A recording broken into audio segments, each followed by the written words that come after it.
They called her the servant, the poorest woman in the county, unseen, name forgotten.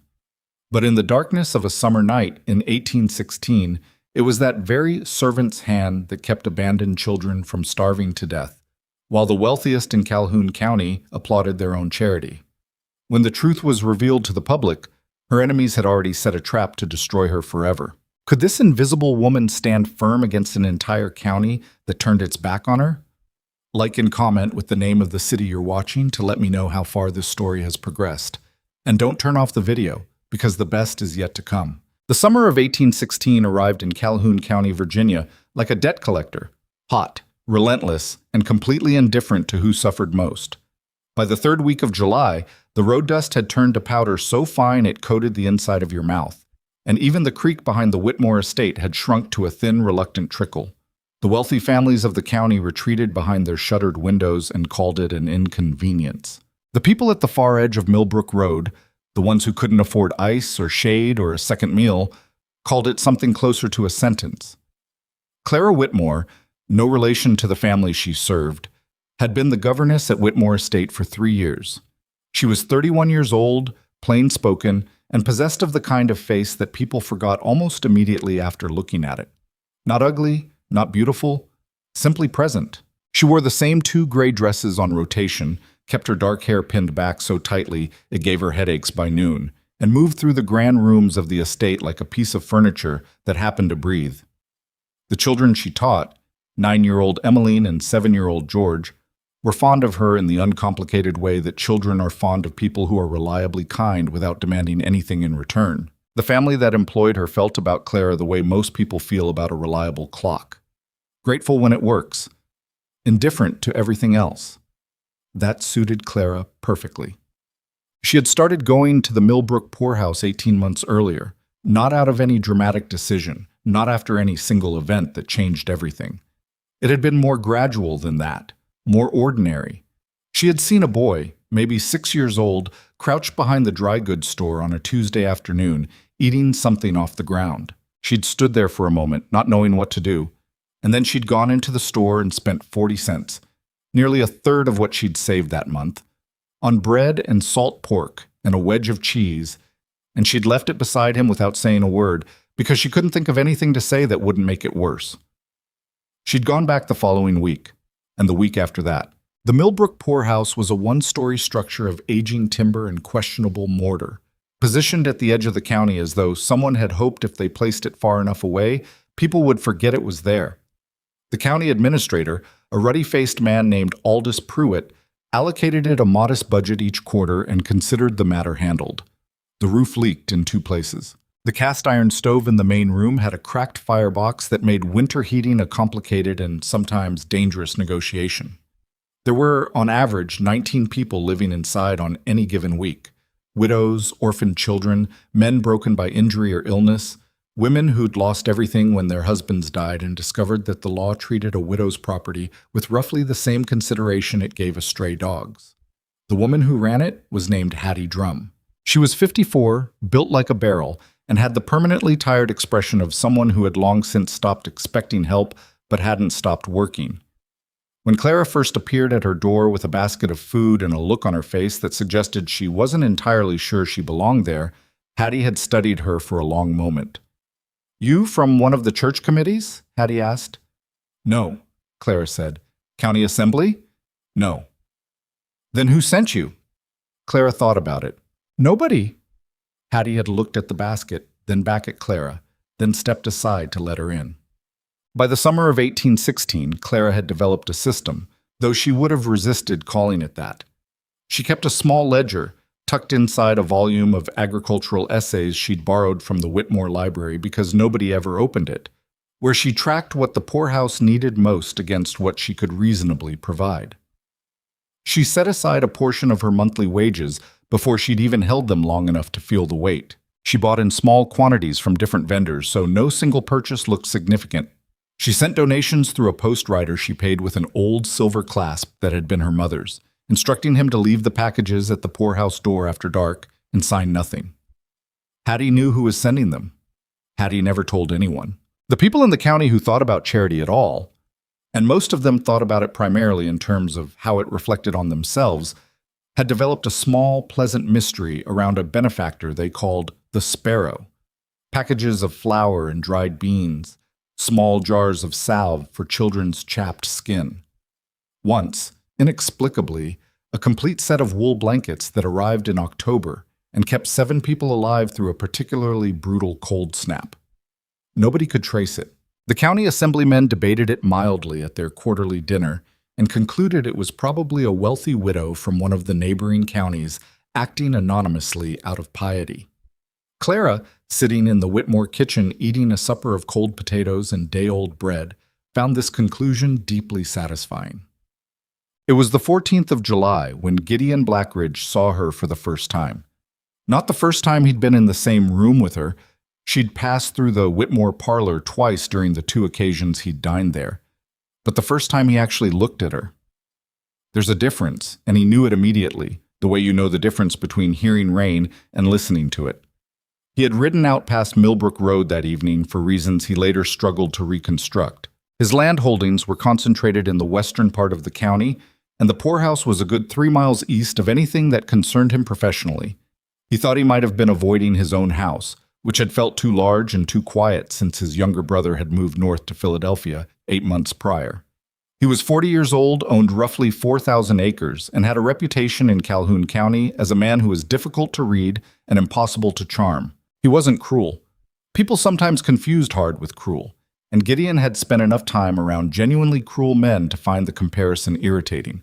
He was precise. He was demanding. He had little patience for performance and none whatsoever for flattery. When he sat across from county officials, they tended to choose their words carefully, which was more or less the effect he intended.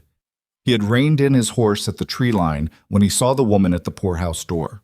It was dusk, the light going orange and flat.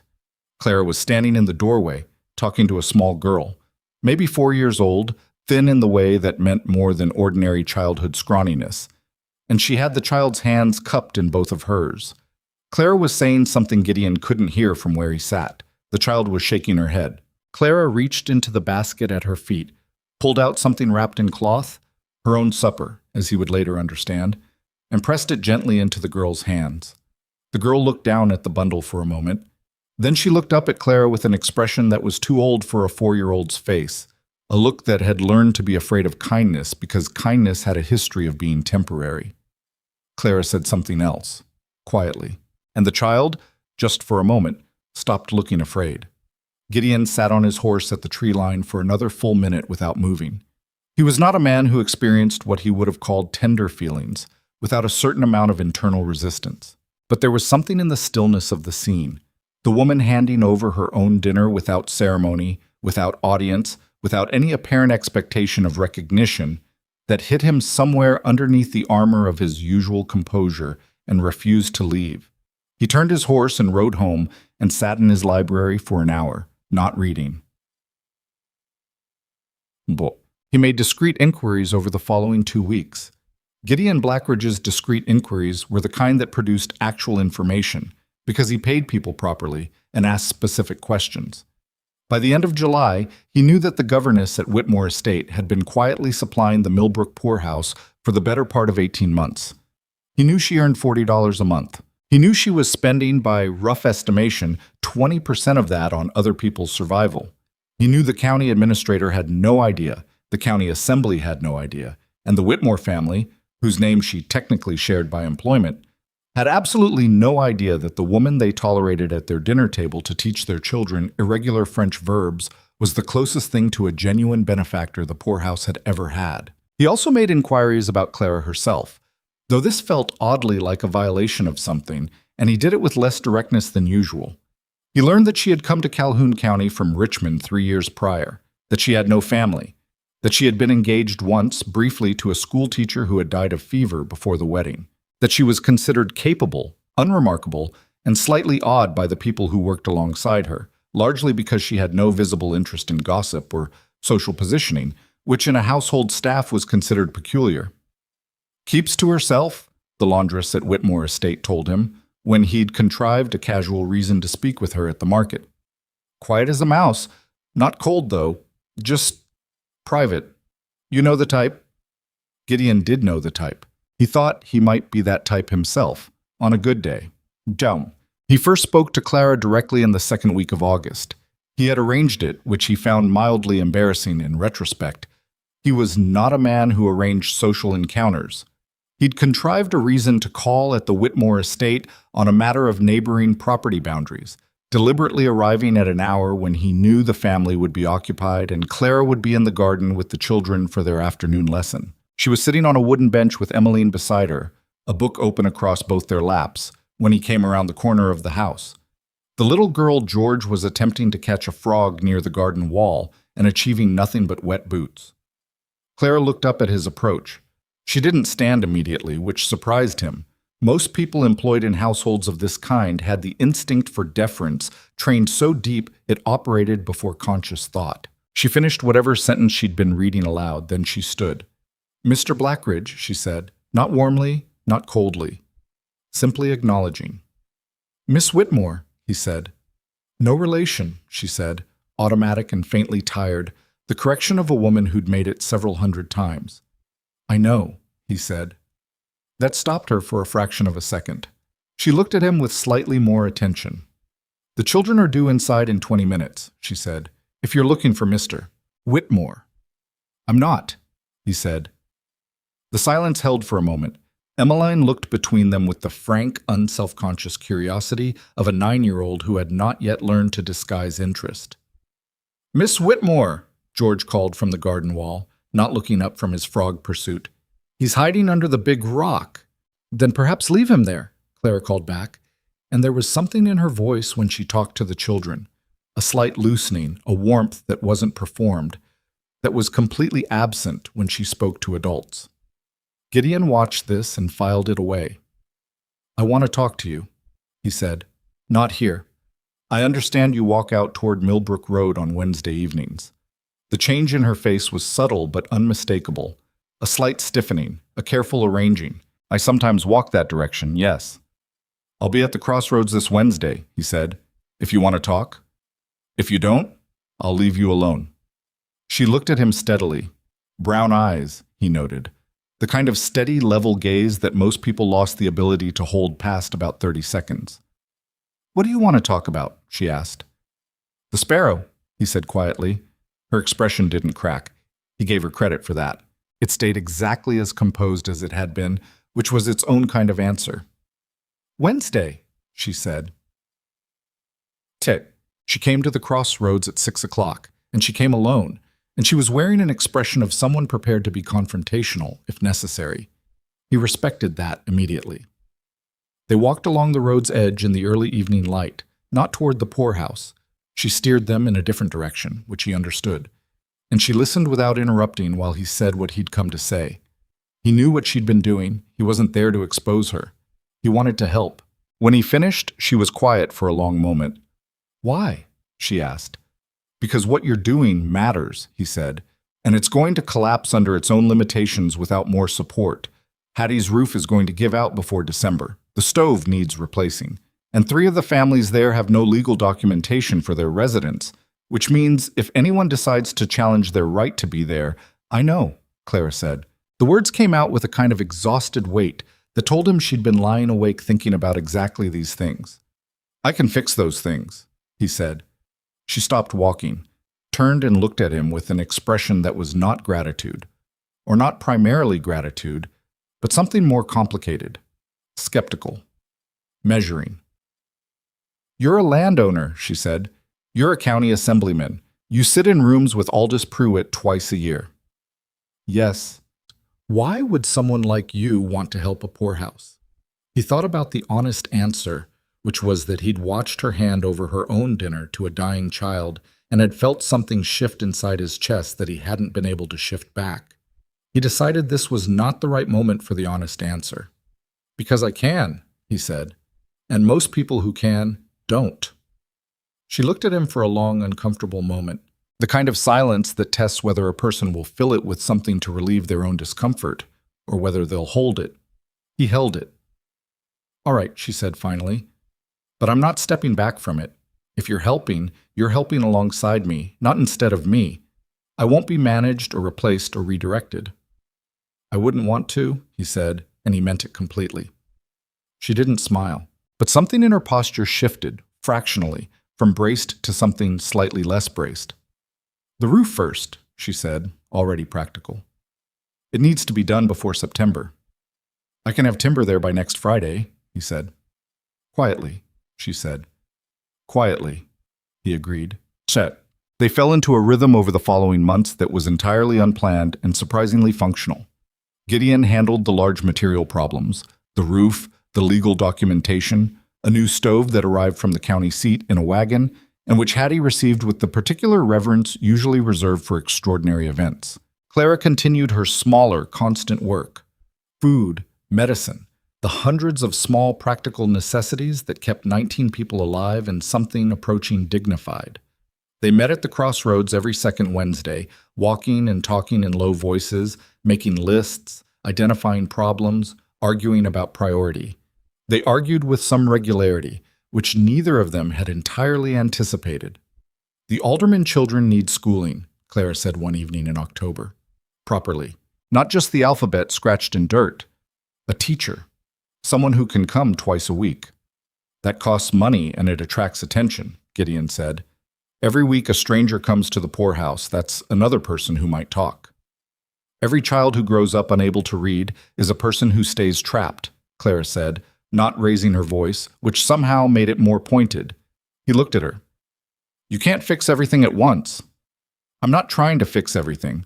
I'm trying to fix the thing in front of me. He rubbed the back of his neck. This was, he had discovered, what he did when she'd said something he couldn't properly argue with. I'll find someone discreet. Thank you, she said, in a tone that suggested she'd already known this would be the outcome. He had not, in 40 years of life, met a woman quite like Clara Whitmore. He did not tell her this because it seemed beside the point, but he thought it with some frequency during rides home after their Wednesday meetings, when the thought of the conversation they'd just had was more absorbing than whatever the rest of his week contained. The children at Millbrook did not know who was helping them. They knew Hattie. They knew the packages of food that appeared. They knew the man who'd come and replace the roof. They'd watched from the windows, the older ones, fascinated by the hammering. But they'd been told he was a county works inspector, and most of them had accepted this without question, because they were children and adults lied to them constantly about everything. But they knew Clara. She came every Wednesday without fail, and also sometimes on Sunday afternoons when the Whitmore family was occupied with social calls and had no need of her. She brought food and medicine, yes, but she also sat with them. She read to the younger ones. She listened when the older children talked, which was something adults in their experience rarely did. Usually when children spoke to adults, the adults were already thinking about what they were going to say next. Clara just listened, with a stillness that felt like it cost her something. The small girl from the July evening, her name was Nell, and she was 4 years old, and her mother had died of summer fever 6 weeks earlier, leaving her with no family anyone could locate, had attached herself to Clara with the particular ferocity of a child who has recently learned that people disappear and is not going to allow it to happen again without a fight. She followed Clara from room to room on the visits, pressing herself against her side, insisting on holding her hand. Clara, who was not naturally demonstrative and who had spent her adult life managing the careful distance required by her position, discovered that she could not maintain that distance with Nell. The child simply didn't permit it. She'd climb into Clara's lap without asking and fall asleep there, and Clara would sit perfectly still for an hour rather than disturb her, her hand resting on the child's thin back, feeling her breathe. Hattie observed this from across the room one Sunday afternoon and said nothing, which was its own form of saying quite a lot. By November, something had shifted in the county's social atmosphere, though Clara hadn't noticed it because she wasn't paying attention to that kind of thing. Lenora Whitmore had noticed it, though. Lenora was 26, the eldest daughter of Robert Whitmore, and possessed of an intelligence that had no appropriate outlet in 1816 Calhoun County except the management of social information, who was connected to whom, what those connections meant, and how they might be leveraged. She had been interested in Gideon Blackridge for 2 years, in the particular way that women of her position and era were permitted to be interested in available men, strategically, patiently, and with considerable calculation. She had not made significant progress because Gideon was impervious to the usual approaches.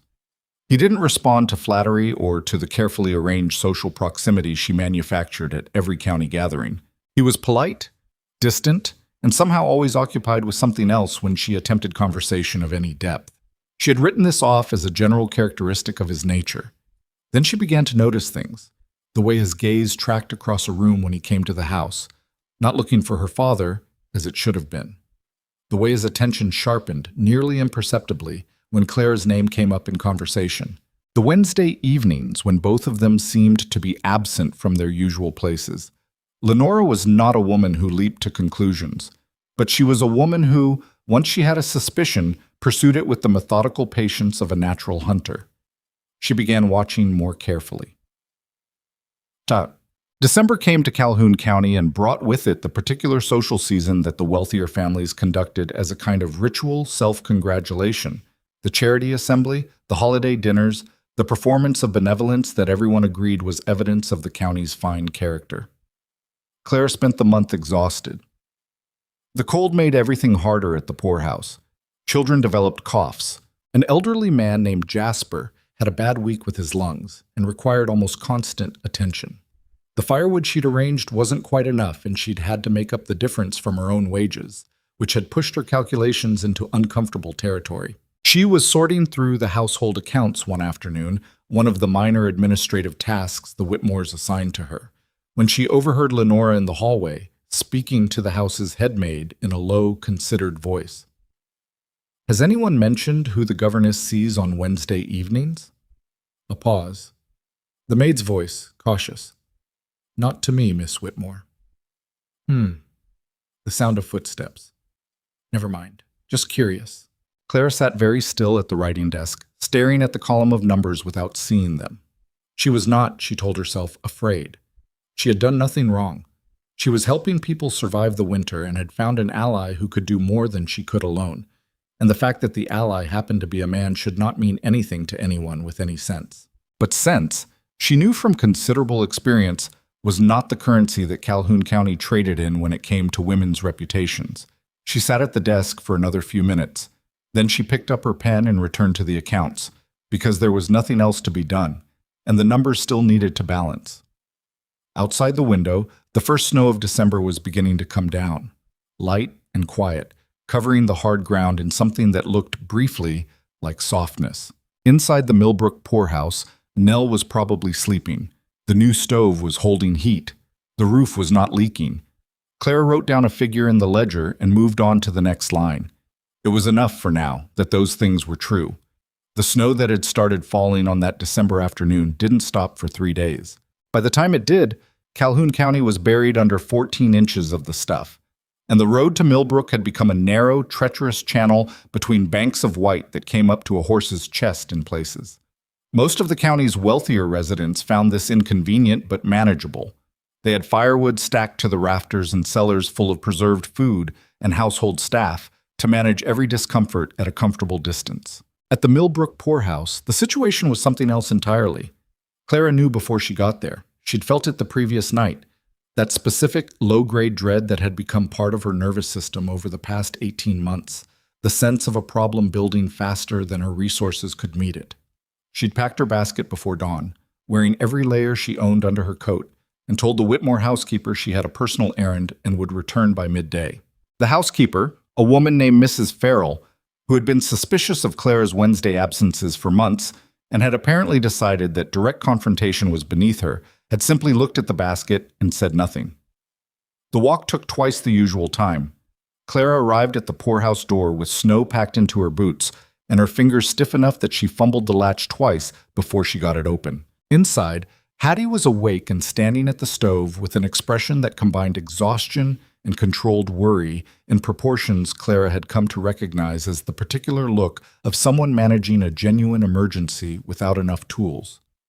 "The alderman boy has a fever," Hattie said, before Clara had even closed the door. "Real one. Not a cold. Since when?" "Yesterday morning. It's moved into his chest." Clara set down her basket, unwound her scarf, and followed Hattie to the back room without another word.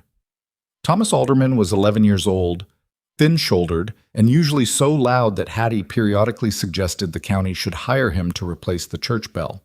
He was lying on his cot now, with a stillness that was wrong on him, his face flushed and his breathing the kind of labored, shallow work that made every person in the room unconsciously breathe a little deeper in compensation. His younger sister Bess, 7, was sitting on the edge of the cot beside him, holding his hand with both of hers and staring at Clara with the particular expression of a child who has decided that an adult's arrival should fix everything and is not yet sure whether to believe it. Clara pressed her hand against Thomas's forehead. The heat was significant. "Has he kept anything down?" "Some broth yesterday. Nothing since." "I brought willow bark and some dried bone set," Clara said. "It's not enough, but it's what I had. Does anyone in the county make a proper fever tincture? Old Mara Blunt used to, but I heard she moved to Fredericksburg." "She did," Hattie said. "Took her whole operation with her." Clara crouched down to Bess's level. "I'm going to make your brother something to drink," she said. "It's going to taste terrible. You should tell him that ahead of time so he's prepared." Bess considered this. "Will it help?" "I think so." "You think so, or you know so?" Clara looked at this 7-year-old without flinching. "I think so," she said. "I don't lie to you." Bess nodded slowly, the way children nod when they've decided to accept an imperfect answer because the alternative is no answer at all. It was an hour later, with Thomas dosed and sleeping somewhat more easily, that Clara stepped back out into the main room and found Gideon Blackridge standing at the door shaking snow from his coat. She stopped. "I sent a message Wednesday that I'd be coming," he said. "I didn't get it." "Clearly." He looked around the room, at the frost that had crept in under the window frames, at the stack of firewood that was visibly lower than it should have been, at the handful of children sitting close together on the floor around the stove in a configuration that was less about play and more about shared warmth. His jaw tightened in a way that wasn't anger at them, and both of them knew it. "The alderman boy is sick," Clara said. "I heard. I stopped at the road and a woman outside told me." He was already looking at the firewood stack. "How long does that last you?" 3 days if we're careful. 2 if the temperature drops again tonight, which it probably will." He didn't say anything theatrical about it. He just nodded. "I can have more here tomorrow morning." "Gideon." She said his name with the same lack of ceremony she brought to most things, and he'd noticed months ago that she'd stopped using his formal address without either of them remarking on it. "I need something other than firewood." He looked at her. "I need a doctor. Not a county-appointed one. Prewitt's man will file a report, and half the poorhouse residents don't have documentation yet. I need someone who can come quietly, treat the boy, and leave without making a record of it." "Well, that's asking someone to bend the county medical registry rules." "Yes," she said. He looked at her steadily. She looked back. This was something that had developed between them over the months. These stretches of eye contact that held more conversation than most people managed in half an hour. He was not used to a woman who didn't look away first, and she had apparently decided some time ago that looking away from Gideon Blackridge was something she wasn't going to do on principle. "I know someone," he said. "He owes me a significant favor." "Will he come?" "By tonight, if I ride now." Clara exhaled. It wasn't relief exactly. Relief was for after, when Thomas's fever broke and the firewood arrived and the frost stayed out of the walls for one more night. What she felt right now was the slightly less crushing weight of a problem that was being handled instead of simply endured. "Thank you," she said. He picked up his coat. At the door, he paused. "How are you holding up?" The question landed differently than she expected. Most people who asked that question, in her experience, were asking for a reassurance they could accept without worrying, not an actual answer. She looked at him for a moment, trying to determine which kind of asking this was. His face was serious and still, and completely without the performance of concern. "I'm tired," she said honestly, "but I'm all right." He nodded once, like he'd needed to hear the real version rather than the manageable one, and went out into the snow. Dr. Emmett Crane arrived at the poorhouse at 8:30 that evening, carrying a leather case and an expression of carefully maintained professional neutrality that suggested he was fully aware he was doing something irregular and had decided to do it anyway. He was maybe 60, with white hair and a slight limp from an old injury, and he examined Thomas Alderman with the same thorough attention he gave, Clara suspected, to the wealthiest patients in his practice. Chest congestion, secondary infection, he told Clara afterward, in the main room's lamplight. He needs to stay warm and still for 10 days minimum. I'll leave a course of treatment. What does it cost? Clara asked. Blackridge took care of it, Crane said, already packing his case. I'd like to know what it costs regardless. He looked up at her. Something shifted in his expression. A slight recalibration. $3 for the visit, $2 for the medicines? Clara opened the small purse she kept inside her coat. It held $4.60, which was most of what she had until the end of the month. She counted out $3 and held it out. Blackridge already? I know, she said. This is separate. He took the money. He looked at her for a moment with an expression she couldn't entirely read, and then he said quietly, He'll be all right, the boy. He's strong. They all have to be, Clara said. After he left, Hattie came and stood beside Clara in that particular way of hers. Not quite a hug, not quite distance, somewhere in between. She didn't say anything for a while. Outside, the wind had picked up again and was making its opinions known about the state of the window frames. You should eat something, Hattie said finally. I'm fine. You had half a piece of bread this morning before you walked 2 miles through a snowstorm and have been on your feet for 9 hours. Hattie's voice was not unkind, but it was not gentle either.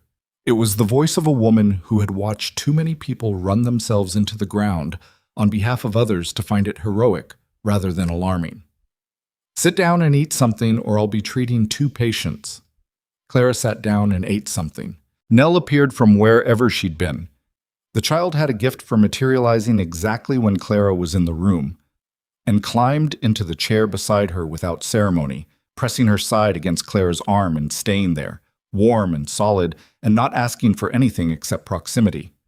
Clara sat with her until the child fell asleep, and then sat a little longer, because she was tired enough that moving felt like an unreasonable demand. January passed slowly.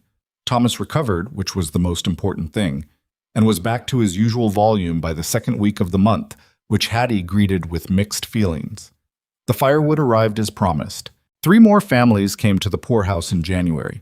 A widow with twin boys who'd lost their farm to a bank debt, and a young man named Isaac, who'd lost 2 fingers to a mill accident and couldn't work his trade until they healed, if they healed properly, which was not guaranteed. Clara stretched her resources and her arithmetic and managed. What she couldn't manage, and was becoming increasingly aware that she couldn't manage, was Lenora Whitmore. The woman had become careful in a way that was new. Lenora had always been calculated. Clara had recognized that quality early, without judging it particularly, since Lenora was a woman of considerable intelligence in a world that had no use for it, and calculation was arguably the rational response. But the calculation had changed in quality over January. It had become focused. Clara noticed small things, the way Lenora seemed to appear in corridors that Clara was passing through, as though by coincidence. The question she asked at dinner that seemed to wander in the direction of Clara's outside activities before finding a different topic.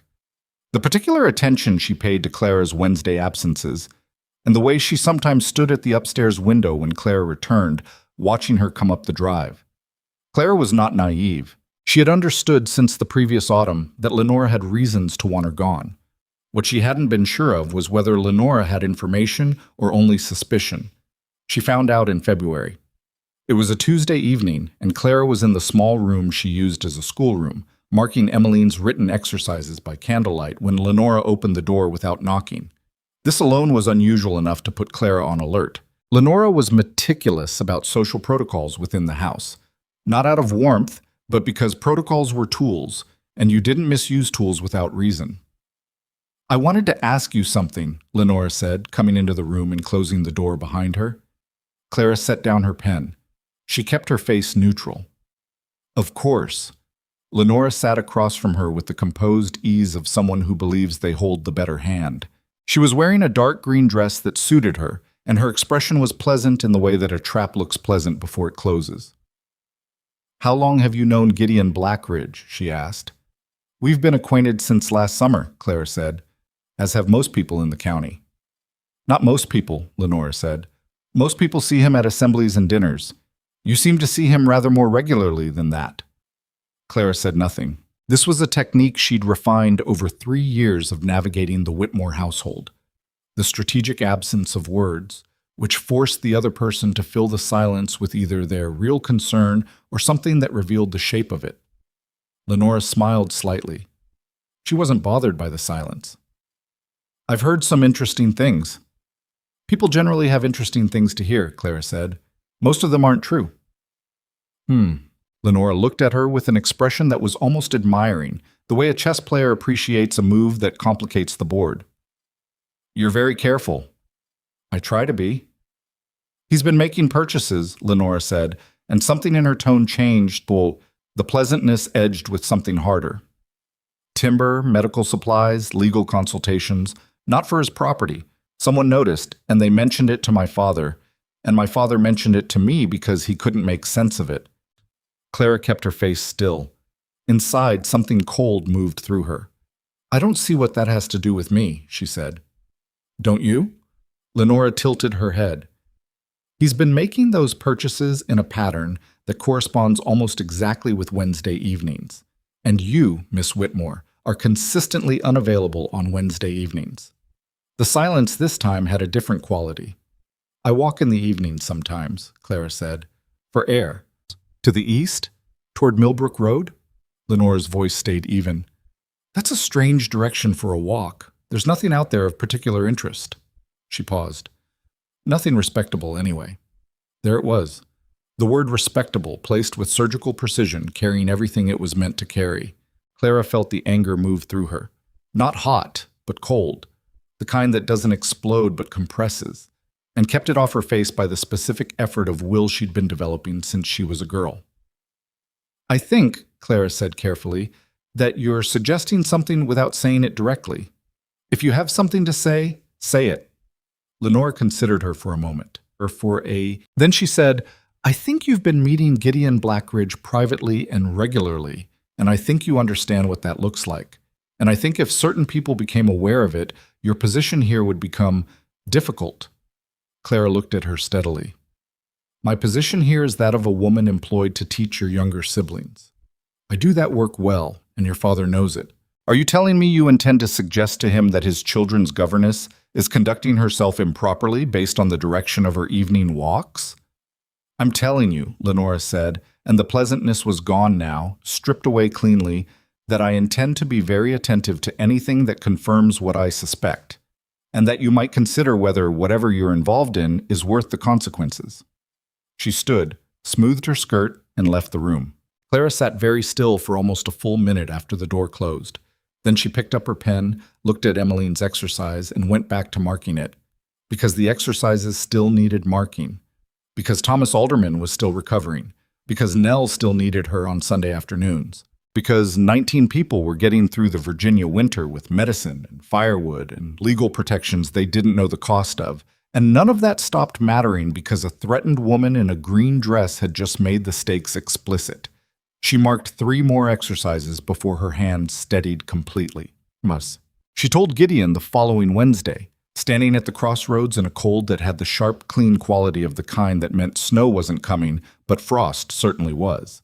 She told him plainly, without drama, the way she told him most things. He listened without interrupting. When she finished, his expression was the controlled, still kind that she'd learned meant he was more concerned than he was showing. What do you want to do? He asked. What I've been doing, she said. What else would I do? She could make things very uncomfortable for you. She already is. Clara. He said her name with the slight roughness it sometimes had when he was saying something he found difficult. If she goes to your employer with accusations, even unfair ones, your position becomes untenable. And if you lose your position, you lose your income.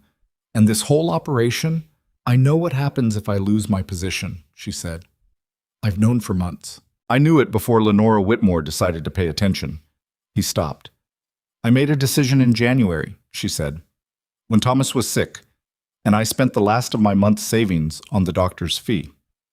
I made a decision that I wasn't going to stop, not because the risk went away, but because the reasons for stopping were always going to be smaller than the reasons for continuing. That hasn't changed because someone is watching me." He was quiet for a moment, in that way that meant he was thinking rather than that he had nothing to say. "You spent your last savings on Crane's fee," he said. "I'd already paid it." "I know. That was separate." "Why?" She looked at him.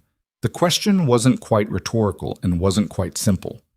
"Because I'm not a charity case," she said. "I'm a person running an operation that you've joined as a partner. Partners don't get to pay for everything and still call it a partnership." He looked at her for a long moment with an expression she couldn't entirely decode. Something between exasperation and something else. Something warmer and more complicated that he closed off before she could read it clearly. "All right," he said. "All right," she said. They walked further down the road, making their usual lists, and the cold pressed in around them, and neither of them mentioned Lenora again that evening. But when they parted at the crossroads and Clara turned toward the estate's long drive, she was aware of Gideon standing at the junction for a moment before he moved. Not going anywhere, just standing, as though there was something he hadn't said and wasn't sure how. She didn't turn back to look, but she was aware of it, the weight of the unsaid thing, in the way you're aware of weather that's coming. March brought mud instead of snow, which was in some ways worse. The roads to Millbrook became almost impassable for 2 weeks, and getting supplies through required a level of improvisation that left Clara and Hattie both short-tempered and exhausted. There were bright moments inside the difficulty. The twin boys settled into the house and became, against all expectation, the main enforcers of an informal rule that nobody ate alone. Isaac's fingers healed well enough that a sympathetic carpenter in the next county offered him modified work. Nell, who had been largely silent since her mother's death, started talking again in full sentences, and her first full sentence of any complexity was directed at Clara and was, "You came back again." Clara had sat with that for a long time after. She also sat with the question of what Lenora was going to do. The February conversation had not been followed immediately by any action. No conversation with Robert Whitmore that Clara could detect, no sudden change in the household's attitude toward her. Lenora was watching, gathering. Clara recognized the patience of it, because it was the same quality of patience she used herself, and it was not reassuring to recognize it in someone who was working against her. April arrived, and with it the county's annual Spring Charitable Assembly, the first gathering of the season, a formal affair at the county hall where the principal families assembled to discuss philanthropy and drink punch and listen to Aldous Pruitt congratulate everyone on the county's generosity in terms that carefully excluded any mention of the actual poor. Clara attended in her capacity as chaperone to Emmeline, who at 9 had graduated to the children's corner of such events, watching the adults and storing everything away with the particular data-collecting focus of a child who expects to be tested on it later. Gideon was there, as he always was at county affairs. He spoke to the assemblymen. He spoke to the county clerk. He stood at the edge of conversations with his characteristic slightly removed quality and said things that were considered, measured, and generally unanswerable. Clara watched him from across the room and thought, not for the first time, that he was probably the most honest person in the building, which was not nothing in a room full of people who had mistaken the performance of virtue for the thing itself. He didn't approach her directly at the assembly. They both understood, without having discussed it explicitly, that direct and visible connection at public events was a risk they weren't taking.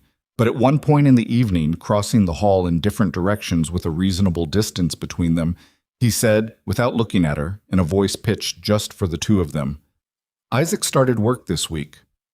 "I heard," she said, not looking at him either, continuing her line across the room. "The twin boys. Emmett and Samuel, yes. They're both going to be all right." It lasted maybe 4 seconds, this exchange, and to anyone watching they had merely been 2 county residents crossing a room without particular interaction. But Clara carried those 4 seconds with her through the rest of the assembly. The acknowledgement of good things, the small accounting of lives improving, the reminder that the thing they were doing was working, even when it was hard and hidden and perpetually under threat. She glanced at him once from the far side of the room, briefly, and found him already looking somewhere else. Though not, she noticed, before he'd looked. Lenora noticed too. Clara caught the moment, a quick, sharp attention from across the hall. Lenore's gaze moving between them with the precision of someone who's confirmed something they suspected. Clara turned back to Emmeline, who had spilled punch on her sleeve and was regarding it with the philosophical acceptance of someone who has done this before and expects to do it again. "Let's find Mrs. Farrell," Clara said. "Do we have to?" Emmeline asked. "We have to," Clara said, and steered them toward the side room, keeping her face perfectly composed and her heart, which had just decided to be somewhat louder than usual, firmly under her management. The evening ended. People went home. The candles were snuffed and the county hall returned to its ordinary Tuesday darkness, holding nothing of what had just passed within its walls. But what had been seen had been seen. And in Calhoun County in 1816, that was rarely the end of anything. The Spring Charitable Assembly had been a Thursday. By the following Monday, the whispers had started. Clara heard the first one indirectly, the way you usually heard things in a house like the Whitmores. Not directly, but in the sudden quiet that entered a room when you walked into it, or in the careful way certain conversations shifted direction the moment you appeared. Mrs. Farrell, who had been cool toward Clara for months, became distinctly frostier. One of the kitchen girls who usually greeted her in the morning stopped meeting her eyes. Robert Whitmore, at dinner Tuesday evening, had the look of a man who had been told something he wasn't sure what to do with yet. Clara ate her supper and helped Emmeline with her French conjugations afterward, and went to bed and lay on her back in the dark looking at the ceiling, running calculations. Not financial ones this time. The other kind.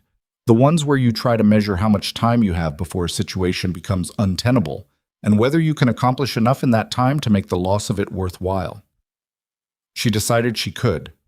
She decided she would.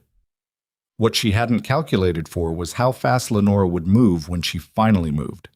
It happened on a Wednesday in late April, at a gathering Clara hadn't been expecting to attend. Robert Whitmore had announced at breakfast that the whole household, including Clara, to manage the children, would be attending a midweek supper at the Hargrove Estate, which was the largest house in the county and belonged to a family of such established social authority that their invitations were effectively instructions. The Hargroves hosted these suppers 4 times a year, and the guest list comprised most of Calhoun County's principal families, which meant approximately 60 people in a large dining hall making conversation that ranged from genuinely interesting to aggressively performative, depending on the speaker. Clara had dressed carefully that morning, not out of vanity, but out of the same instinct that made her keep her ledger in precise columns. Presentation as a form of control.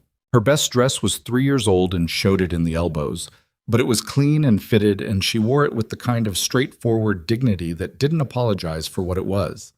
Gideon was there, as she'd known he would be. She saw him across the main hall when they arrived, talking to a group of men near the fireplace. He caught her eye for approximately a second and a half, long enough to register and no longer. She moved the children toward the seating area designated for families with young guests and did not look back at him. The supper went smoothly enough through the soup course and the fish, which was perhaps why Clara let her guard slip slightly, the absence of immediate threat having the dangerous quality of feeling like safety. She was helping Emmeline cut something on her plate when she became aware that the table's general conversation had shifted, the way conversations shift when someone has redirected them with intention. Lenora's voice, from 3 seats down, clear and social and perfectly calibrated. "Has anyone heard the most extraordinary thing about the Millbrook poorhouse?"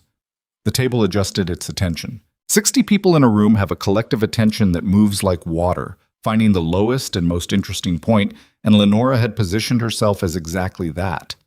"I've heard it's been improved considerably," said Harriet Hargrove, the matriarch, from the head of the table. She had the satisfied tone of someone who assumed the improvements were connected to the county's official charitable efforts. "The roof was repaired, I believe." "Yes," Lenora said, "though the interesting part is who arranged it."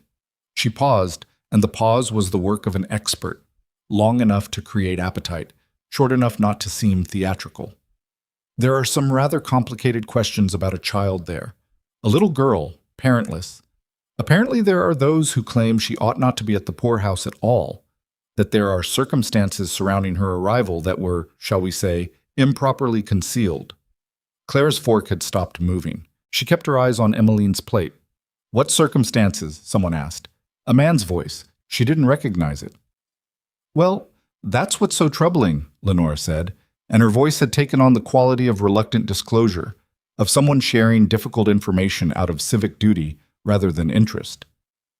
Someone has been interfering with the county's management of the poorhouse for some time, directing resources there without authorization, making arrangements for residents without proper documentation, potentially, and I say potentially because I want to be fair, potentially concealing the origins of at least one child who arrived there under circumstances that weren't made clear to the county administrator.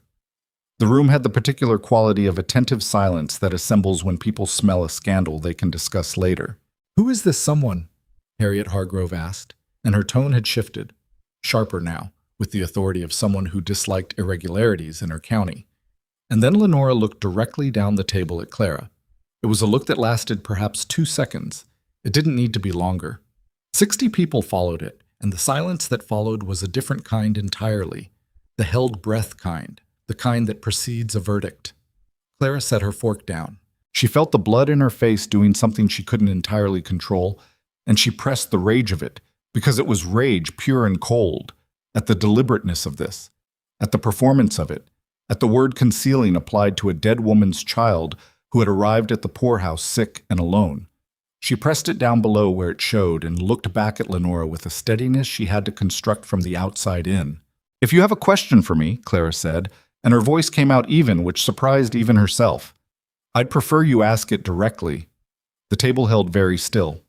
Lenora smiled. "I wasn't suggesting—" "You were," Clara said. Quiet. No drama in it. "You were suggesting it quite specifically, so ask it." A murmur moved through the room. Robert Whitmore, 3 seats to Clara's right, had the look of a man sincerely wishing he were somewhere else. His wife, Margaret, was looking at her plate. Lenora's smile adjusted. She had expected, Clara realized, capitulation, or at minimum, the kind of defensive stammering that would have confirmed the implication by sheer force of appearance. She had not expected to be addressed directly and told to say what she meant.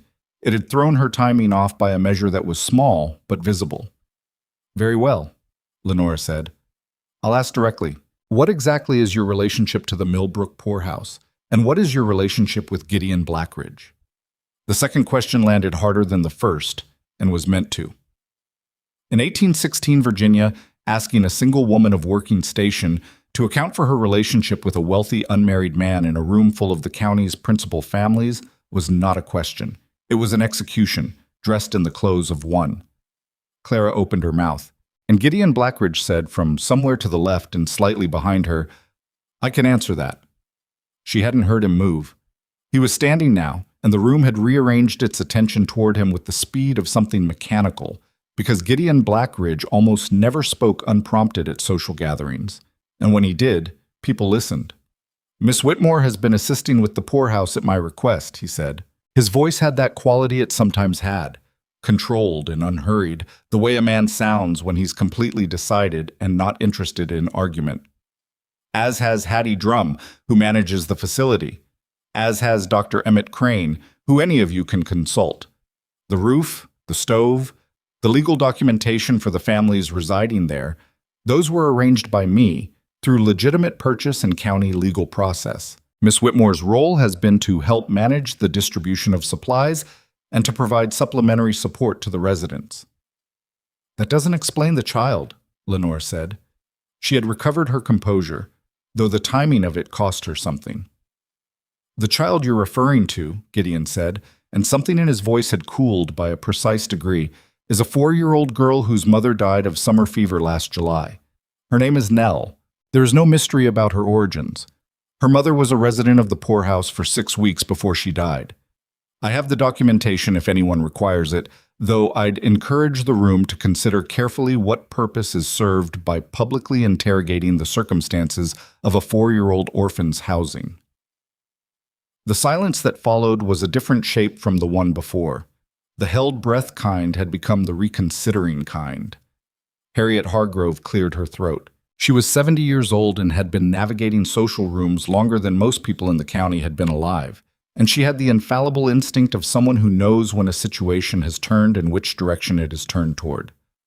"Well," she said, in the particular tone of a woman closing a subject, "it sounds as though the poorhouse has been rather well managed." I'm glad to hear it.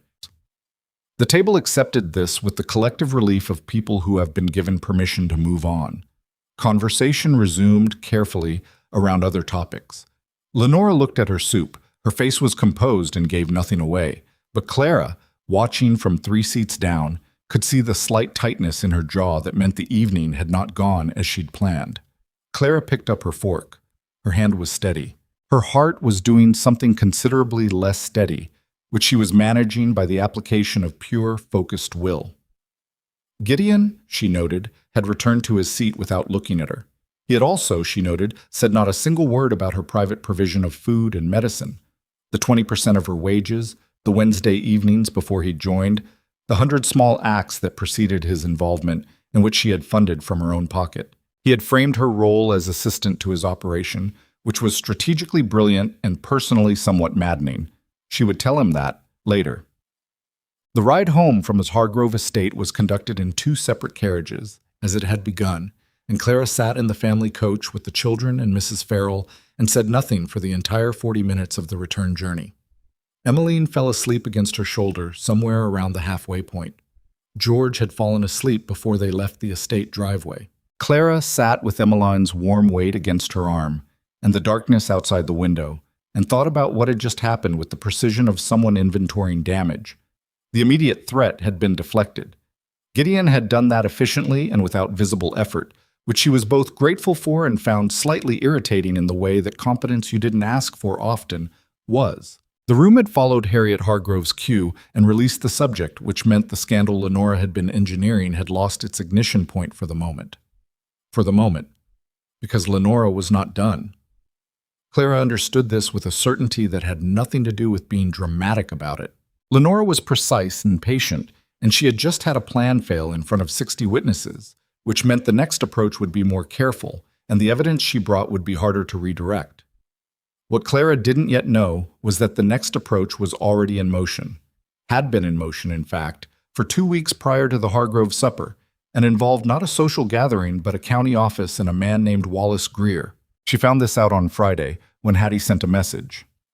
Hattie's messages were always written in the same flat, declarative style she used for speech. No preamble, no softening. The message read, "Come when you can. There is a man from the county recorder's office who has been asking questions about the families here. He came twice this week." Clara went on Saturday morning telling Mrs. Farrell she had a personal matter, which Mrs. Farrell received with the expression of someone who has given up expecting anything better. Hattie was in the main room when Clara arrived, and the look on her face was the serious kind. Not panicked, because Hattie didn't do panic, but the kind of serious that meant she'd been thinking hard about something and had not arrived at a comfortable conclusion. "Wallace Greer," Hattie said. "County recorder's assistant. He came Tuesday and Thursday, asking questions about residency documentation, specifically about the Aldermans and about Nell." Clara sat down. "What kind of questions?" "Whether they had formal county registration, whether there was paperwork establishing legal right of residence." Hattie looked at her steadily. "Which there is, because Blackridge arranged it. But Greer didn't seem satisfied with that. He asked who had authorized the arrangements. He asked whether any resources had been directed to the poorhouse outside the official county charitable allocation."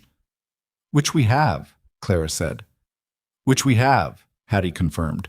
"That's not illegal." "No, but Greer seemed to be building towards something. He said there would be a formal inquiry into the management of the poorhouse, potentially before the county assembly at the May gathering." The May assembly, 6 weeks away. Large enough for maximum audience, formal enough to carry the weight of official procedure. Clara looked at the ceiling for a moment. Then she looked at Hattie. "Who sent him?" "He said it was a routine matter." "Who sent him?" Clara said again. Not quite a question. Hattie's expression made her thoughts on the subject clear without requiring words. "All right," Clara said. She stood up. "Don't change anything. Keep the documentation where it is, and don't speak to Greer again without sending for me first." "What are you going to do?" "Talk to Gideon, and then think." She picked up her coat. "Is Nell playing in the back with the twins?" Hattie said. "She's fine." Clara nodded. At the door, she stopped. She turned back and looked at Hattie, who was standing in the middle of the room with her permanent expression of exhausted practicality. This woman, who had been running an impossible operation on inadequate resources for years before Clara ever appeared at her door with a basket and a tentative look. "Hattie," Clara said. "Don't thank me," Hattie said. "I hate it when people do that."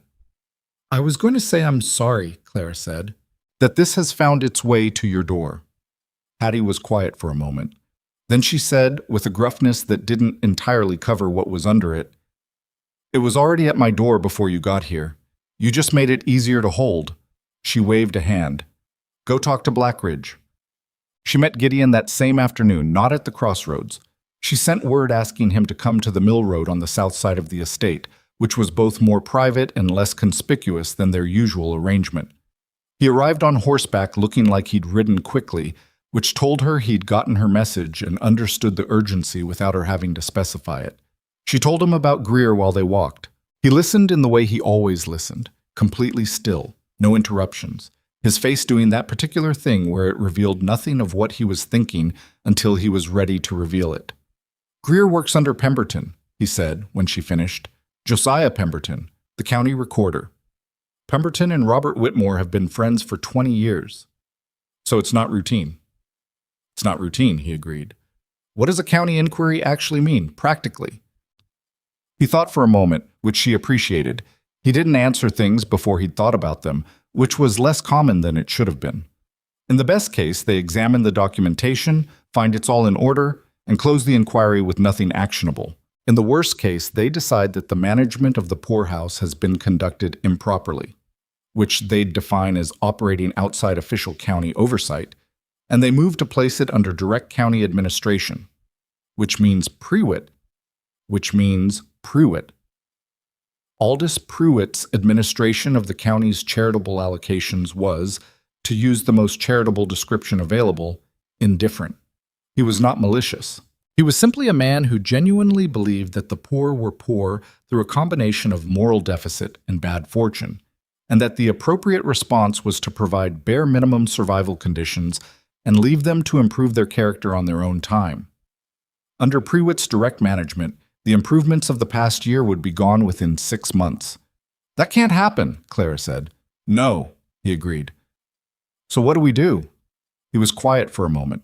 A bird somewhere in the trees above them made a sound, and the spring afternoon light came through the new leaves in the broken way of early season, not quite full yet. "We don't wait for the inquiry to define the terms," he said. "We define them first. Before the May Assembly, we need to establish the poorhouse's operation on a foundation that's legally beyond reach. Not just documentation, formal legal protection. A deed of charitable trust registered with the county court. That makes the poorhouse's purpose and resources legally protected and removes it from the county administrator's discretionary authority." Clara looked at him. "Can that be done in 6 weeks? If I call in every favor I have and spend the next 2 Saturdays in the county clerk's office, possibly." "What does it cost?" "More than you have," he said, and then, before she could object, "And that's not a slight. It's just the number. I have it. This is what I can do." She walked beside him for a moment without speaking. The old resistance to this, to accepting the larger material support, to the asymmetry of it, was present, as it always was. But she'd had a year to sit with the question of what pride was worth against what the people in the poorhouse needed, and she'd arrived at something like an accommodation with it. "All right," she said, "the legal trust." She paused. "But I want to be listed as a co-trustee." He looked at her. "Formally," she said, "on the document. I want it on record that this operation is not something that belongs only to you." "That puts your name on a public document," he said. "Anyone who wants to challenge your involvement will have direct evidence." "Anyone who wants to challenge my involvement already has it," she said. "The Hargrove supper made that clear. If my name is going to be attached to this regardless, I'd rather it be attached to something I chose instead of something imposed on me." He held her gaze for a long moment. "A co-trustee," he said. "Equally listed." "All right." They walked on, and the afternoon moved around them, and the list of things to be done before May was long and complicated and in some places dependent on factors neither of them controlled. But they made the list anyway, because making the list was the work. and the work was what there was. The 6 weeks between that conversation and the May assembly were the most exhausting of Clara's life, and her life had not, to that point, been short on exhaustion. Gideon drove the legal process with the concentrated ferocity of a man who has decided something will happen and is prepared to remove whatever obstacles present themselves. He was in the county clerk's office 4 times in 3 weeks. He called in 2 favors from county attorneys. He had 3 conversations with Josiah Pemberton that he described afterward to Clara only as productive, which she interpreted to mean unpleasant but ultimately effective. The deed of charitable trust was drafted, reviewed, and registered with the county court on the 14th of May, 12 days before the assembly. The Millbrook Charitable Refuge, it was formally named. The trustees were listed as Gideon Blackridge and Clara Ann Whitmore, the latter identified, at Gideon's insistence and with his family attorney's assistance, not as governess, but as administrator. When Clara saw the document for the first time, her name printed there in the formal type of an official county record, she sat with it for a while. She was not a woman who cried easily. She did not cry then. But something happened in her chest, a loosening of something that had been held very tight for a very long time. The feeling of existing on paper in a way that the county couldn't simply ignore or dissolve. Administrator. Her name. Permanent record. She folded the document carefully and put it in the agricultural essays volume alongside her ledger. Nchita. The May Assembly was held on a Tuesday evening in the county hall with an attendance that was somewhat larger than usual. Word had gotten out that there would be a formal inquiry into the Millbrook poorhouse, and formal inquiries attracted the kind of attention that charitable suppers didn't, because they had the potential for conflict, and people in Calhoun County in 1816 treated conflict as a form of entertainment, as long as they weren't the ones in it. Clara arrived with the Whitmore family as always, in her capacity as the children's chaperone, and she wore her good dress again, and she kept her face composed, and she sat in the row assigned to the Whitmore party and watched the room fill. Hattie was there. This surprised Clara. Hattie almost never attended county events, having an opinion of county officials that she expressed with the kind of efficiency that precluded attendance at their gatherings. She was sitting at the back of the room with her arms folded and the particular expression of someone who has come prepared for a fight and is not planning to lose it. Also at the back of the room, Clara noticed, were Thomas Alderman, recovered, upright, 11 years old, and looking with the focused attention of someone who understood why he was there, and an older woman named Ruth Cady, who had lived at the poorhouse for 8 months and had the kind of face that carries a history of hard years without the option of softening it, and Isaac, with his repaired hands, and a woman whose name Clara didn't know, but whose face she recognized from the December nights when she'd brought food. They were in a row at the back, 5 or 6 of them, sitting quietly. Clara looked at Hattie across the room. Hattie gave her a look that communicated, with the precision of someone who had known Clara long enough to use very little, that this had been arranged and that Clara needn't worry about who had arranged it. Gideon was near the front, talking to the county attorney. He didn't look at her. Aldous Pruitt called the assembly to order at 7 o'clock with the self-important manner of a man who has been told he has authority and believes it more firmly than the people around him. He ran through the formal agenda items first: road maintenance, the county boundary dispute with the neighboring settlement, a licensing matter, with the efficient tedium of someone clearing the table before the meal they actually came for. Then he introduced the inquiry. "It has been brought to the county assembly's attention," Pruitt said, with the careful language of someone who has been told exactly what to say, that the Millbrook poorhouse has been operating with significant resources and organizational changes that were not approved by or reported to the county administration. It is the Assembly's responsibility to ensure that county charitable facilities operate with appropriate oversight and transparency. We will hear from the county recorder's office, and then the Assembly will determine the appropriate course of action. Wallace Greer stood. He was a thin man with the permanently provisional air of someone whose authority depended entirely on the authority of whoever sent him. He had papers. He described the unauthorized expenditures, the legal arrangements made without county sanction, the documentation irregularities, but all of it accurate, none of it contextualized, presented in the flat recitative tone of a man reading a charge. The room listened. Some faces were concerned. Some were satisfied. in the particular way of people who expected this outcome and are gratified to be right. Lenora Whitmore, 3 rows ahead of Clara, sat very still. When Greer finished, Pruitt looked around the room with the expression of a man preparing to announce something he considers decisive. The Assembly will now consider whether to place the Millbrook Poorhouse under direct county administrative oversight, effective, if I may, Gideon said. Not loud, not aggressive, just certain. Pruitt stopped. The room stopped. When Gideon spoke in that register, the room behaved accordingly, and everyone in it knew it without being able to explain exactly why. The Assembly should be aware, Gideon said, rising from his seat, that the Millbrook Charitable Refuge, its formal name as registered with the county court on the 14th of May, is a legally constituted charitable trust under Virginia property and charitable law. The documentation was filed, reviewed, and approved by the county court clerk. It is not subject to county administrative oversight because it is not a county facility. It is privately endowed and legally protected. Any motion to place it under county administration would require a legal challenge to a registered trust, which the Assembly is not empowered to undertake unilaterally. He set the registration document on the table in front of Pruitt.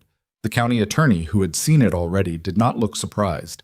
Several members of the Assembly looked at each other. Pruitt's face had gone through several colors in rapid succession. He looked at the document. He looked at the county attorney. The county attorney gave him the careful look of someone who is going to have to say something the administrator doesn't want to hear. Into this silence, Ruth Cady stood up from the back of the room. She was 60 years old, and she had worked as a laundress for 30 years until her hands gave out. And she was not a woman who spoke in public rooms. The act of standing cost her something visible. A squaring of shoulders, a lifting of her chin. The room turned to look at her with the startled attention of people who were not expecting this particular interruption. "I want to say something," Ruth said, and her voice was the voice of someone who is not used to being listened to, but is going to say this anyway. Pruitt opened his mouth. Gideon said, quietly, to the room, "Let her speak." Ruth spoke. She spoke for 4 minutes. She described arriving at the Millbrook Poorhouse 18 months ago with nothing, and what she had found there. Not county resources, which had never come, but food and medicine and warmth and the kind of attention that treated her like a person rather than a problem. She described Thomas's illness and the doctor who had come. She described the blankets in October. She did not know who had sent most of it. She knew the woman who had come every week without fail, who had sat with her when she couldn't sleep, who had never once in all that time asked for anything back. She sat down. Her hands were shaking slightly, but her chin was still up. Thomas Alderman stood next. He was 11, and he was angry in the honest way that 11-year-olds are angry when they understand they've been discussed as a problem by people who've never asked how they were. He said 3 sentences: that he'd been sick, and that the doctor had come, that the county had sent nobody, and that the woman who'd walked through a snowstorm to bring medicine had done it on her own wages. Then he sat down. Isaac stood. Then the woman whose name Clara still didn't know. The room was very quiet in a different way than it had been quiet before. Not the held-breath quiet of anticipated scandal. Something stiller, more uncomfortable. Clara, in her row, sat with her hands folded in her lap and kept her eyes on a fixed point in the middle distance, because looking at any individual face in the room felt like more than she could manage and remain composed. She was aware of her own heartbeat in a way that was distracting. Harriet Hargrove, from the 3rd row, said in her particular voice of conclusive authority, "I think the Assembly has heard sufficient testimony to conclude that the Millbrook Charitable Refuge has been managed with admirable care and that the county ought to be grateful rather than obstructive." Several Assembly members nodded with the visible relief of people who had been given permission to choose the obvious right thing. Pruitt looked at his papers. He looked at the legal trust document. He looked at the county attorney. The county attorney said something quietly, and whatever it was, it closed the matter because Pruitt straightened his papers and announced in the voice of a man who has decided to call a retreat a strategic repositioning that the inquiry would be tabled pending further review. The Assembly moved on to other business. Clara did not move for a long moment. Then she breathed carefully, the way you breathe when you've been holding it for 6 weeks and the situation has finally permitted release. She looked at the back of the room. Hattie was already looking at her, arms still folded, expression unchanged, which on Hattie meant something very close to fierce satisfaction.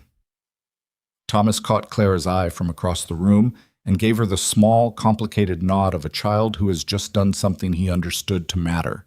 She nodded back. And then, because the assembly was still technically in session, and she was still the governess sitting with the Whitmore family, and George had fallen asleep against her arm, and Emmeline was looking at her with 9-year-old eyes full of questions Clara would need to answer carefully and honestly, she turned back to the front and composed her face into its usual arrangement and sat with the weight of the boy's sleeping head against her arm and let the rest of the meeting run. Lenora Whitmore did not turn around for the remainder of the evening. What had been built at the back of that room, those 4, 5, 6 people standing up one by one in a place that had never listened to them, was not nothing. It was, in fact, the kind of thing that couldn't be unfounded. And Clara knew, with a steadiness she hadn't entirely felt before, that whatever came next, the ground beneath the poorhouse was different now, solid in a way it hadn't been on Monday.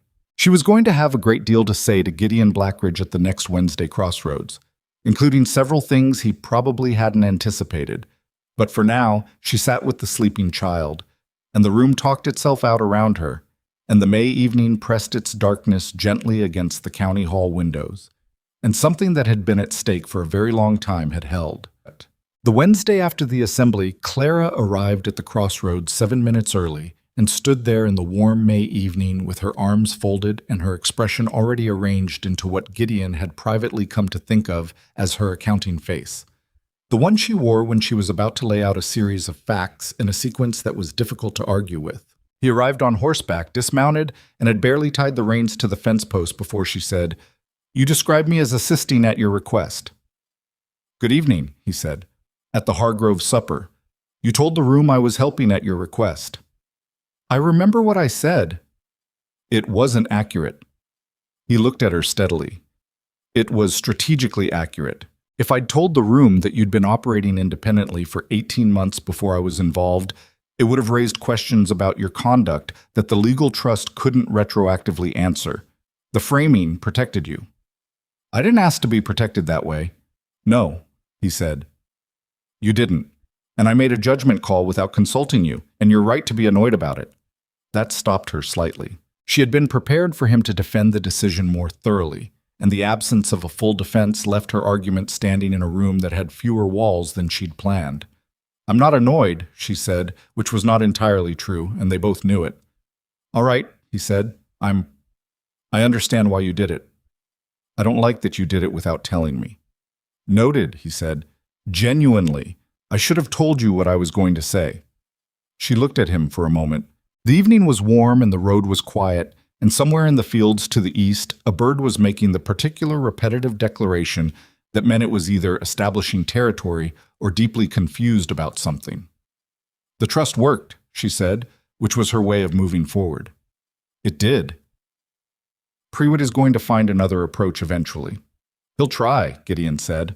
"But every approach he takes now requires going through the county court, and he doesn't have the appetite for that kind of prolonged legal engagement. He'll move on to something that costs him less." "You sound certain." "I've known Aldous Prewitt for 15 years. He's not a fighter. He's a maintainer. He maintains what already exists and avoids anything that requires sustained effort." He paused. "The trust is solid. The poorhouse is protected." Clara breathed out slowly.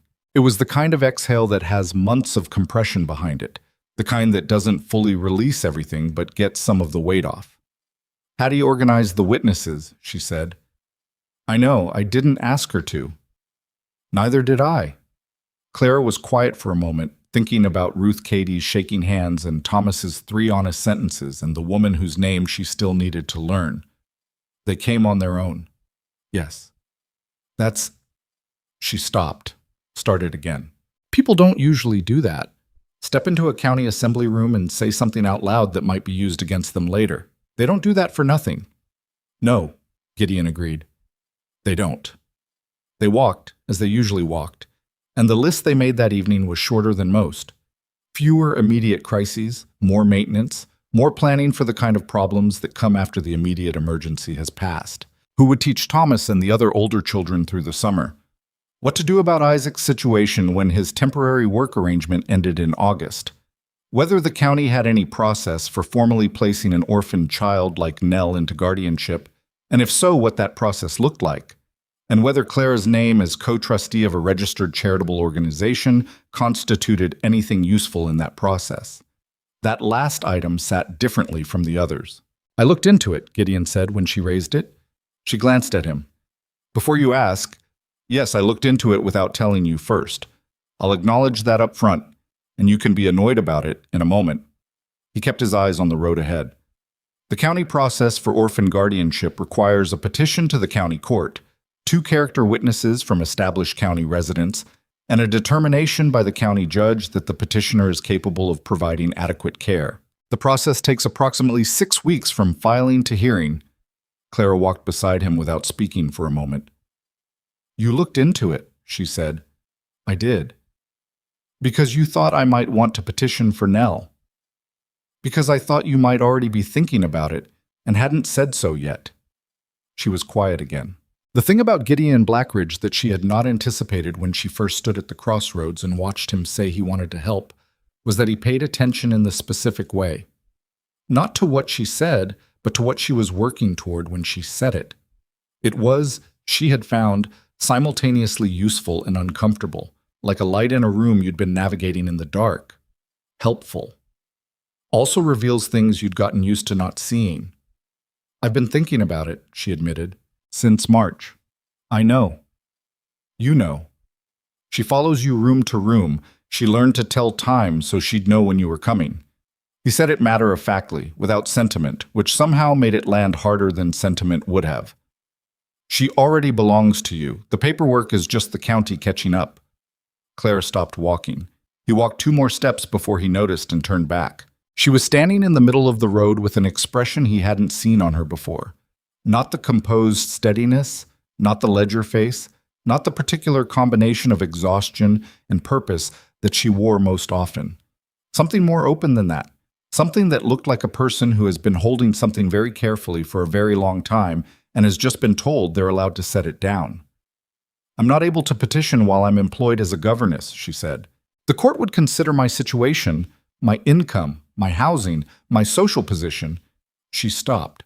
A woman of my station petitioning to take permanent guardianship of a child would require, it would need, a more stable situation, he said. Yes. He looked at her. She looked at him. The warm evening moved around them, and the bird in the east field had finally stopped its declaration, and the road was completely quiet. Clara, he said. Don't, she said immediately. You don't know what I'm going to say. I have a reasonable idea. I'd like to say it anyway.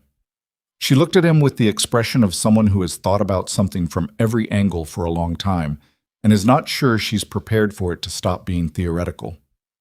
All right, she said quietly. He was not a man who was comfortable with this kind of moment. She could see that.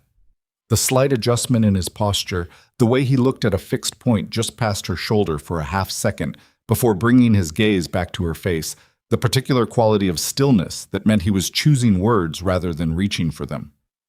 It was, she thought, the most honest version of him she'd seen, which was saying something because he was generally a fairly honest person. I'm not good at saying things like this, he said. I want to tell you that up front so you can adjust your expectations accordingly. Noted, she said. I have been... He stopped, started again. Since last July. The evening I saw you at the poorhouse door, I have been paying more attention to your existence than I have to almost anything else in my life, and I am 40 years old and I know the difference between finding a situation interesting and finding a person irreplaceable. So, the word irreplaceable landed in the quiet between them and stayed there. So, she said, I'd like to marry you, he said. Not as a solution to the guardianship problem, though it would solve that. Not as a management arrangement, because the thought of you going anywhere, taking a position in another county, or the situation at Whitmore becoming untenable, or any number of things that are entirely possible, is something I find I can't think about steadily without it affecting my work. When she looked at him for a long moment. That is, she said carefully, not the most romantic marriage proposal I've ever heard described. No, he agreed. It's also honest. I'm not good at the other kind. I know, she said. And then, because she was Clara Whitmore, and she did not come to things without having thought them through. I need to tell you something first. He waited. I have very strong opinions about how the refuge is run, she said. About who gets turned away and who doesn't. About the children's education, and about the women, and about how decisions are made. I have been doing this for 2 years, and I intend to keep doing it exactly the way I think it should be done, and I will not defer to you on matters where I believe I'm right, simply because we are married. I know, he said. I'm not done. All right. Nell comes with the marriage. She is not a separate consideration.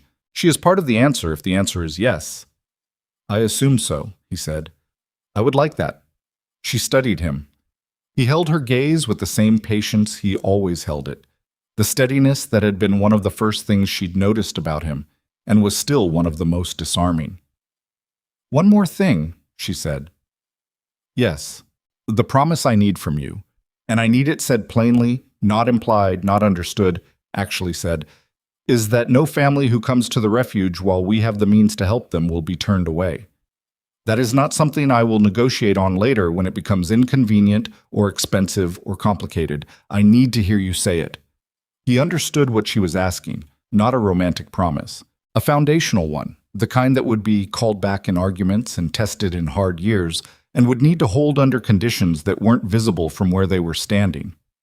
No family who comes to us while we have the means to help them will be turned away, he said.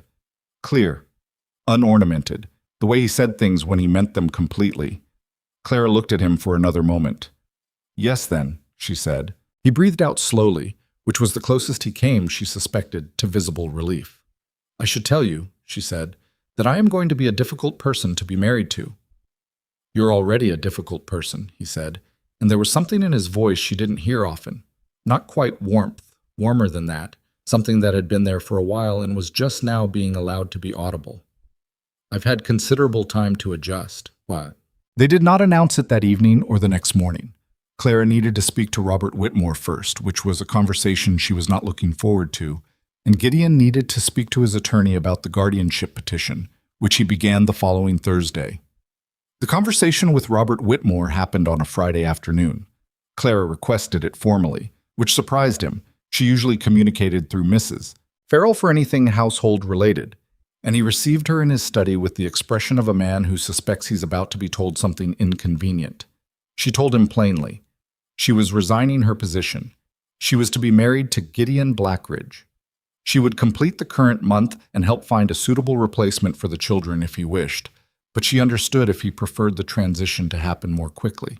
Robert Whitmore sat behind his desk and looked at her for a long moment. Blackridge, he said. Yes. Gideon Blackridge.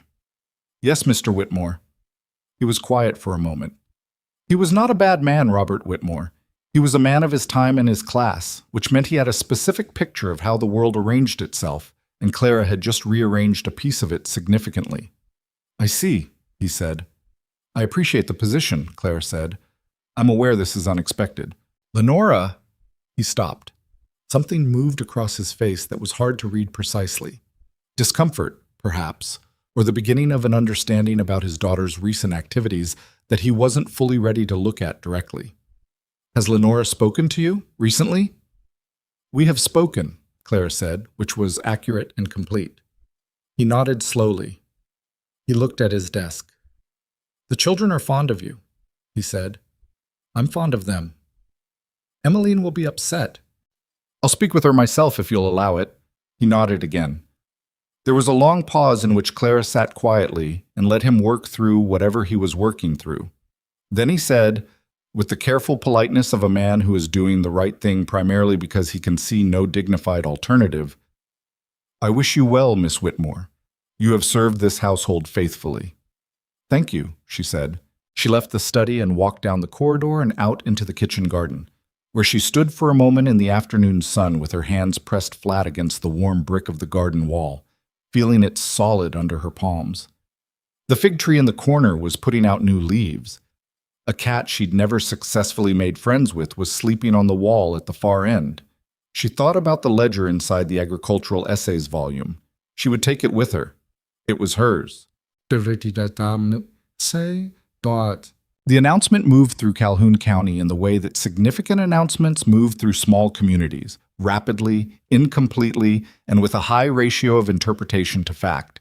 By the following Tuesday, the version Clara heard secondhand from the market was that she had somehow maneuvered Gideon Blackridge into a compromising situation and leveraged it into a marriage proposal, which told her more about the people telling the story than about the story itself.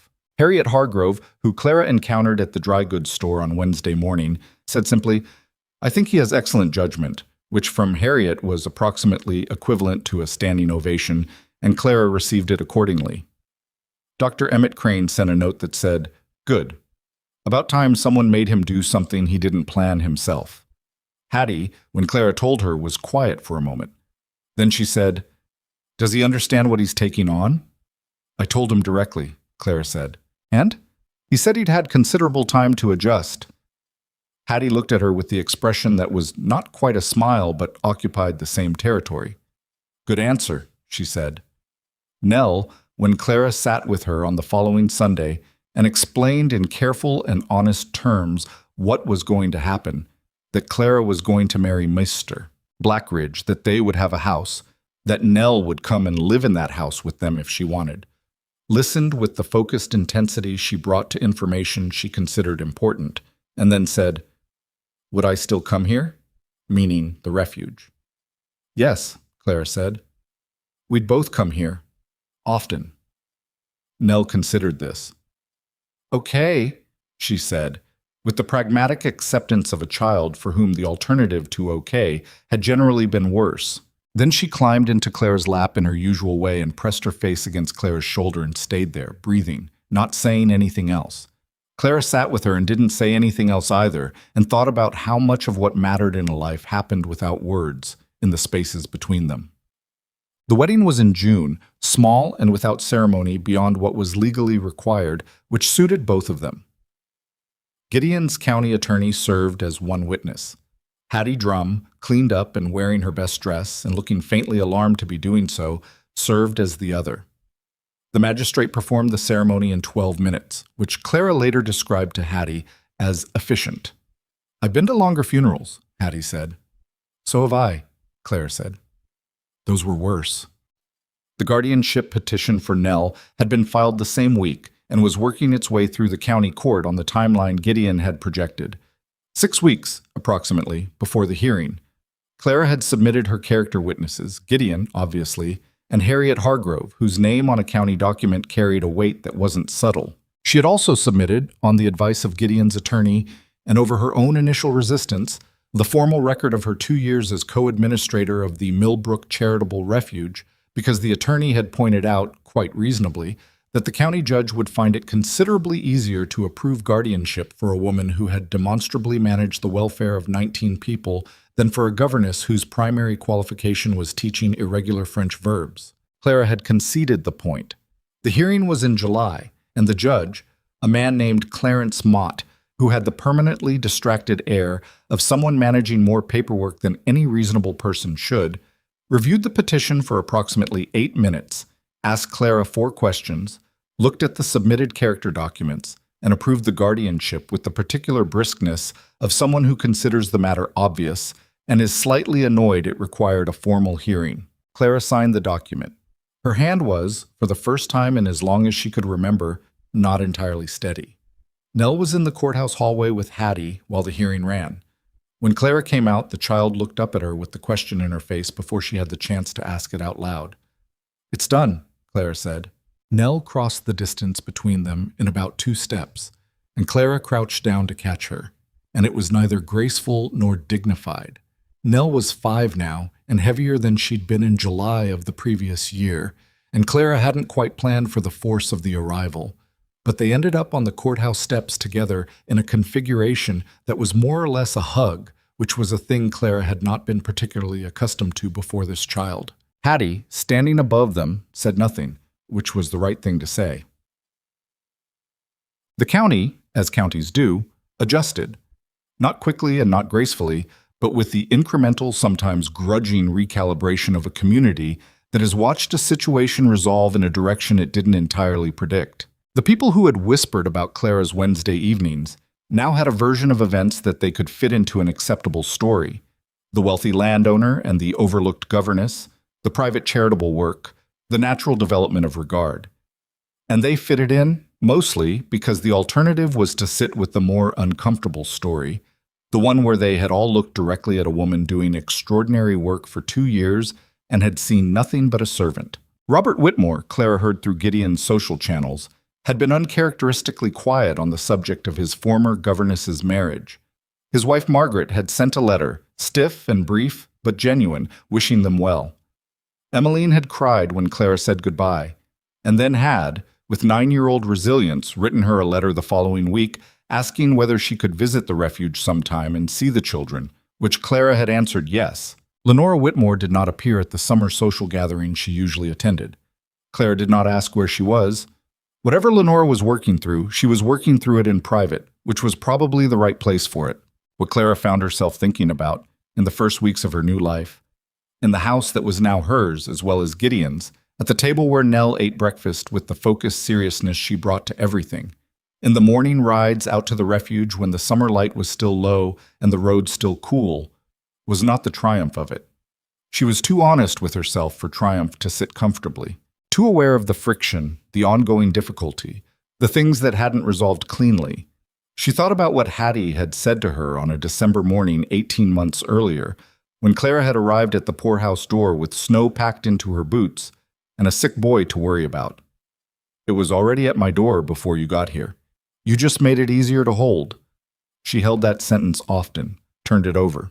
The thing it said about how much had been there before her, how much would be there after, how small and necessary a thing it was to simply show up and hold what was already there with someone else.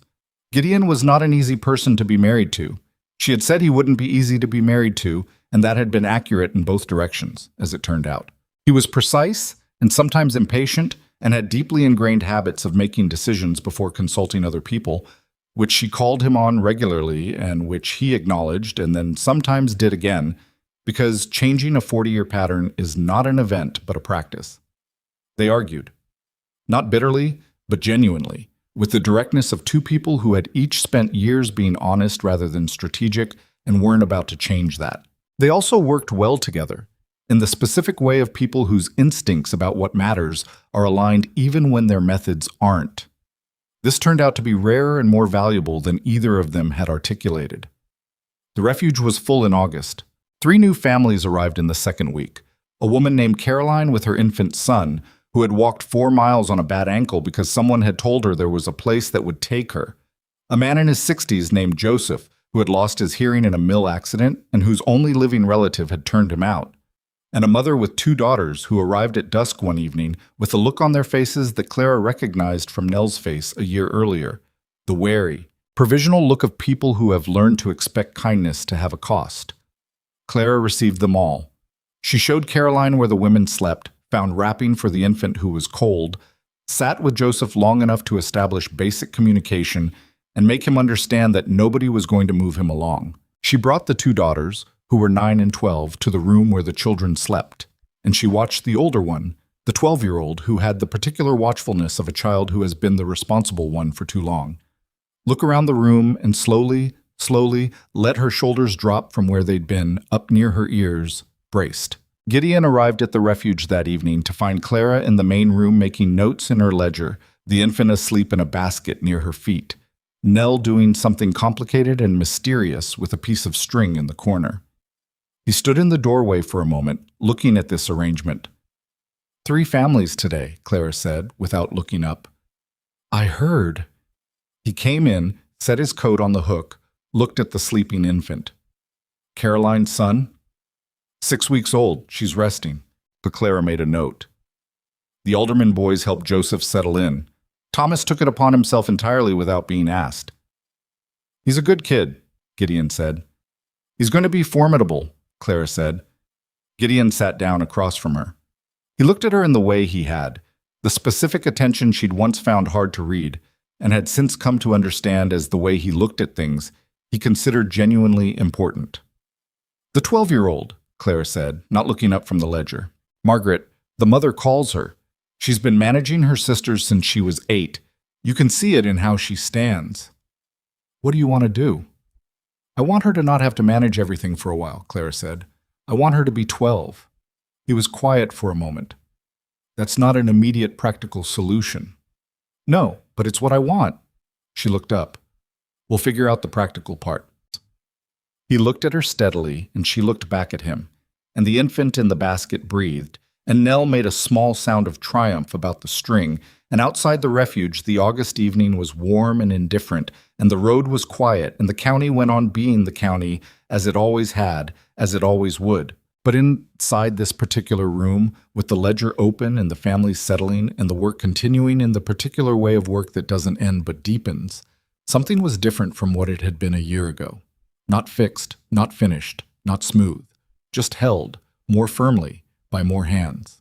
And Clara Whitmore, Clara Blackridge now, though she kept both names in the trust documents because both names were part of the record, wrote the entry for August's 3rd week in her careful columns, and closed the ledger and sat back in her chair and thought that this was, all things considered, the right place to be.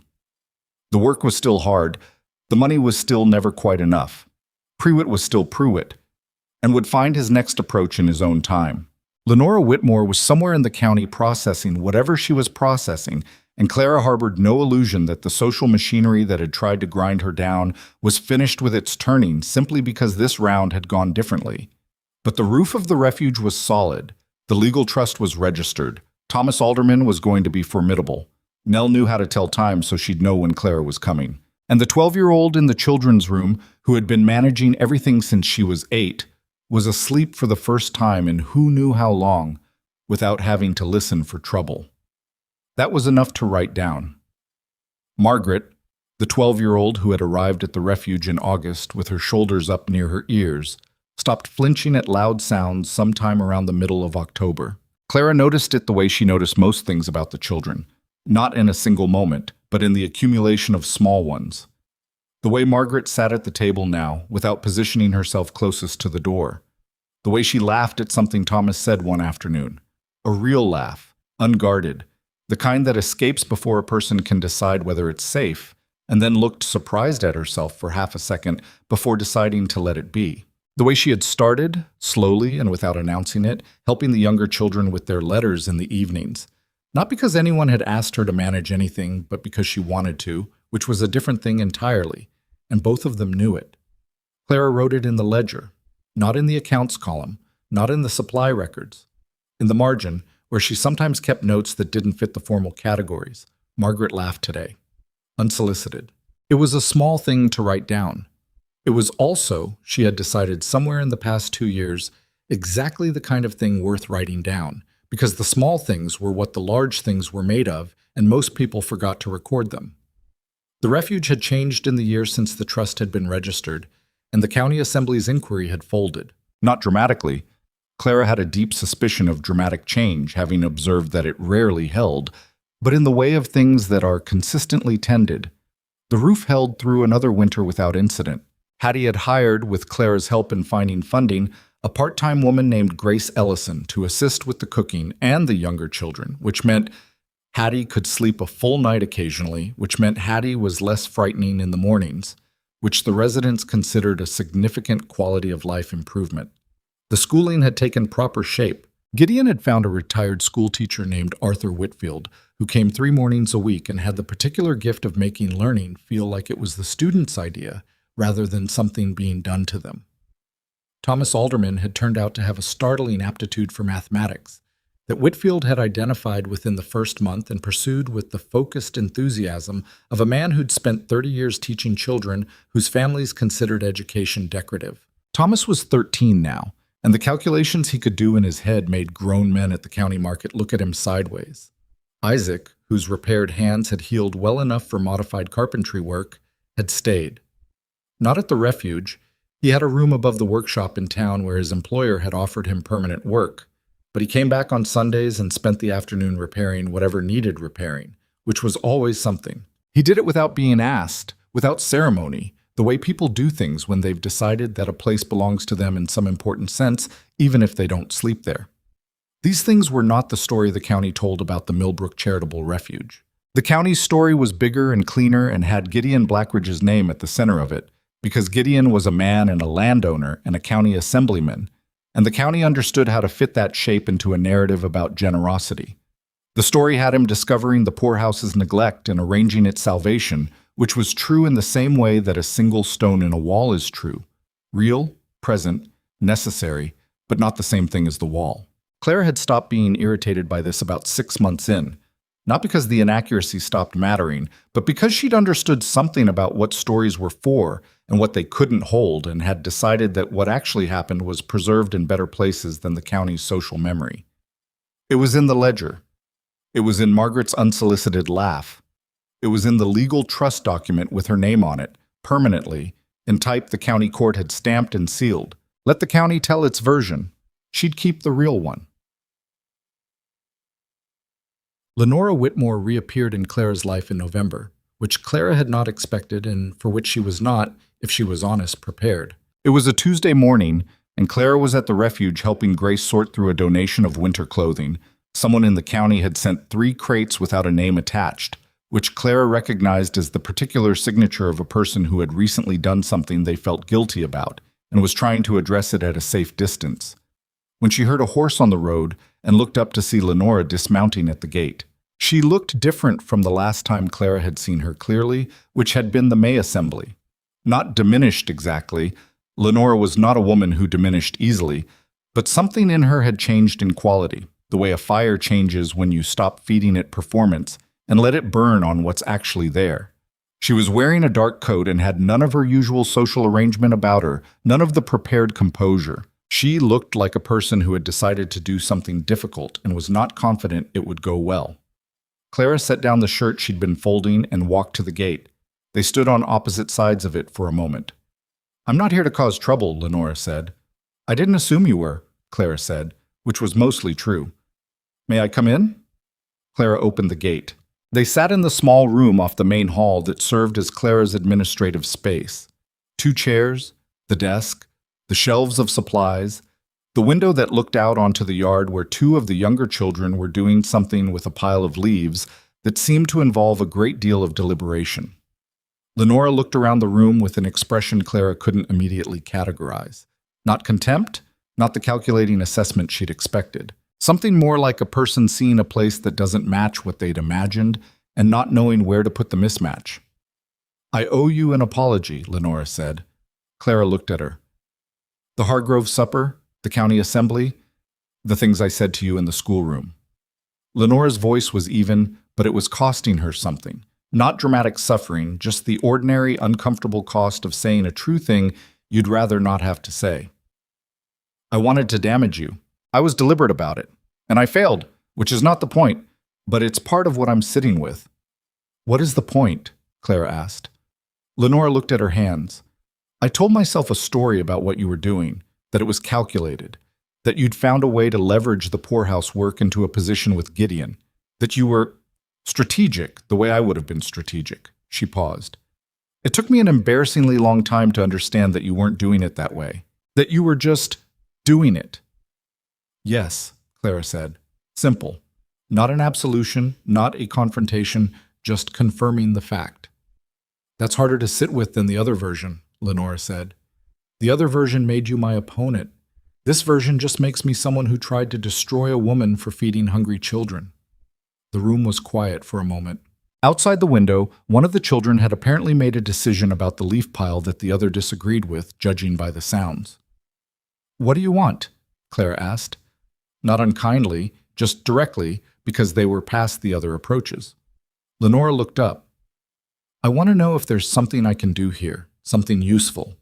She said it with the particular difficulty of someone who is not used to asking for things without leverage. "I have time. My father has resources. I have some influence over. I'm not asking you to trust me. I'm asking if there's something I can do that would actually help." Clara studied her for a long moment. This was one of the things she'd never figured out how to be entirely comfortable with. The people who came after the fight was over, wanting to be part of the thing they'd tried to stop. The instinct was to say no, to say the threshold for participation was not having spent months trying to destroy it, to hold a line that felt like integrity. But she'd thought about this too, over the months, about what it meant to say a place was for rebuilding if you only meant it for the people who'd never done any damage, about whether the point was the purity of the community or the actual work of it. "The 12-year-old in the children's room," Clara said finally. "Her name is Margaret. She's been the responsible one in her family since she was 8. She's reading at roughly the level of a 9-year-old because the years when she should have been learning, she was managing her sisters instead."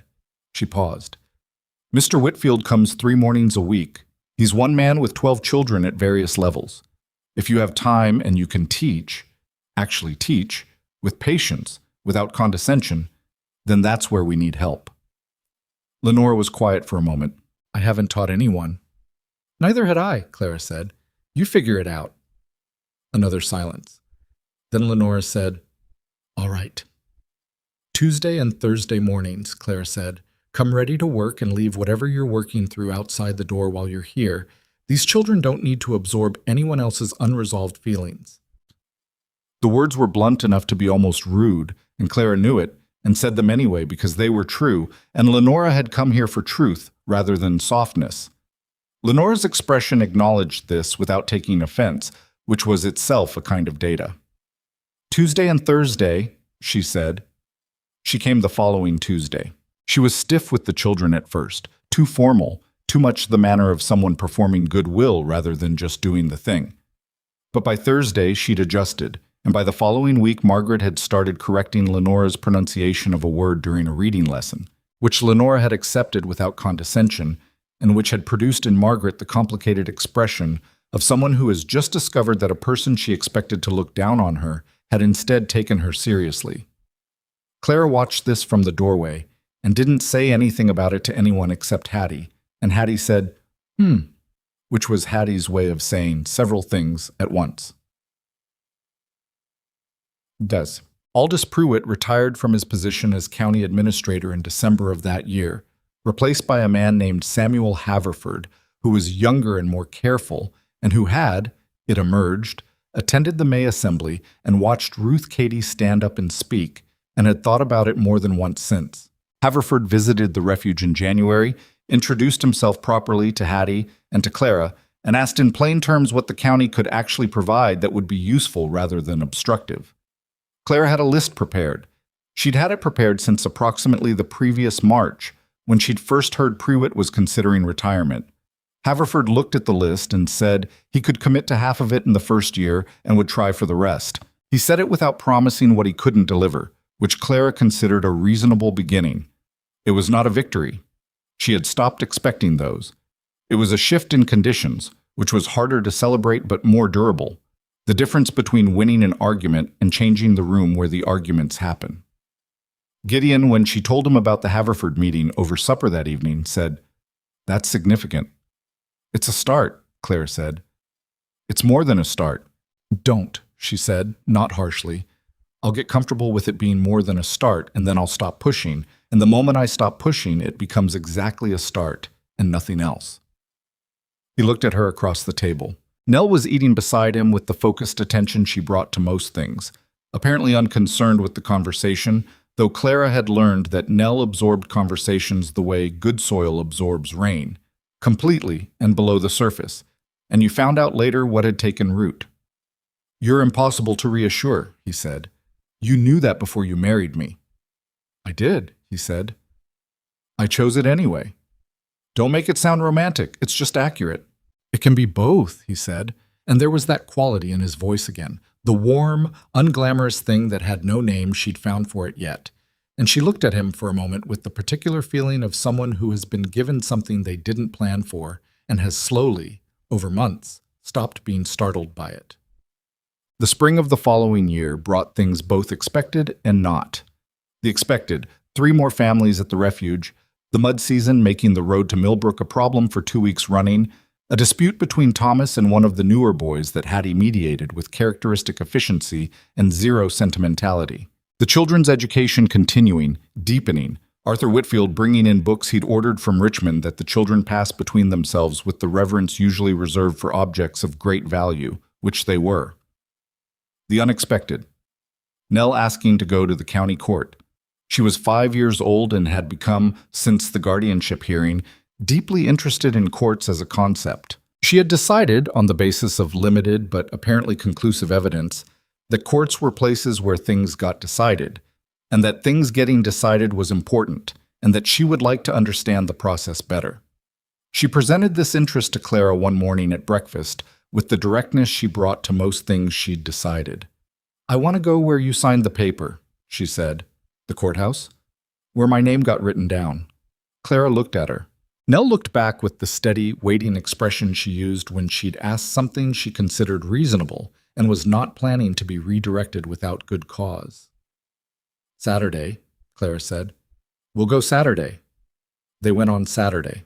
Gideon came, which surprised Clara slightly. She hadn't asked him. And when she raised an eyebrow at him saddling his horse that morning, he said simply, "She's ours," meaning the occasion, meaning Nell, meaning the three of them in the way that had become ordinary and specific and real. Clara let it be. The county courthouse on a Saturday morning was quiet and slightly dusty and smelled of paper and old wood, which Clara associated now entirely with her name on a legal document and the particular feeling of existing in a way the county couldn't simply revise. The clerk on duty was a young man who looked at the three of them, Gideon, Clara, and one small girl with a serious expression, with mild curiosity. Nell looked around the main hall with careful attention. She looked at the doors. She looked at the seal above the main entrance. She looked at the clerk's desk. "This is where it happened?" she asked Clara. "The judge's chamber is through there," Clara said, pointing. "We sat across from his desk. He read the paper. I signed." Nell considered this for a moment. Then she said, to no one in particular but in a voice that carried, "I want to work here when I grow up." The young clerk looked up from his papers. Gideon looked at Clara. Clara looked at Nell. "You'd be very good at it," Clara said, and she meant it completely, because Nell had the two essential qualities for any work that involved making consequential decisions. She paid close attention, and she didn't flinch from difficult truths. Everything else could be learned. Nell nodded, apparently satisfied that this had been confirmed, and asked if they could see the room where the judge sat. The clerk, who had been listening to this exchange with an expression somewhere between amusement and genuine interest, said he'd ask if it was available. He came back 2 minutes later and said the judge wasn't in and the room was open if they wanted to look.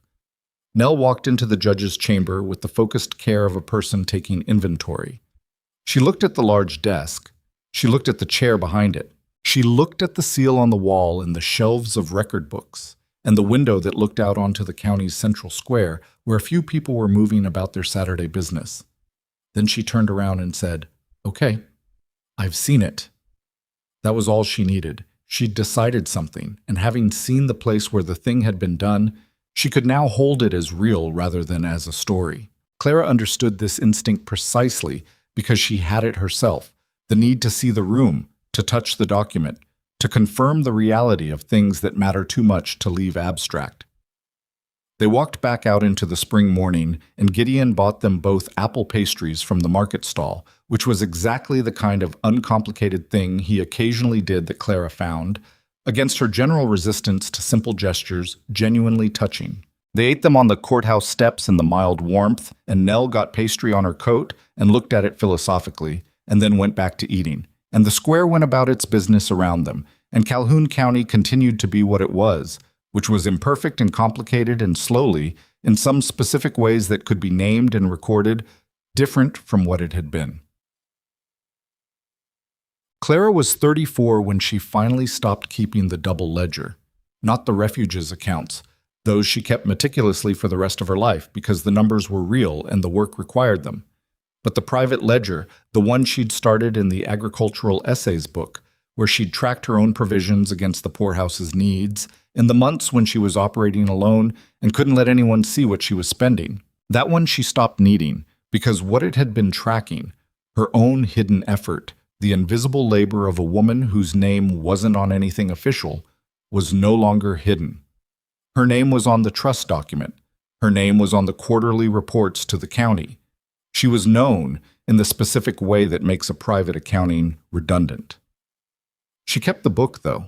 It sat on the shelf in her study at the house, behind 2 volumes of agricultural essays she'd actually read by that point, and occasionally she took it out and looked at the columns. Not out of nostalgia, out of the same impulse that made her write Margaret's laugh in the margins.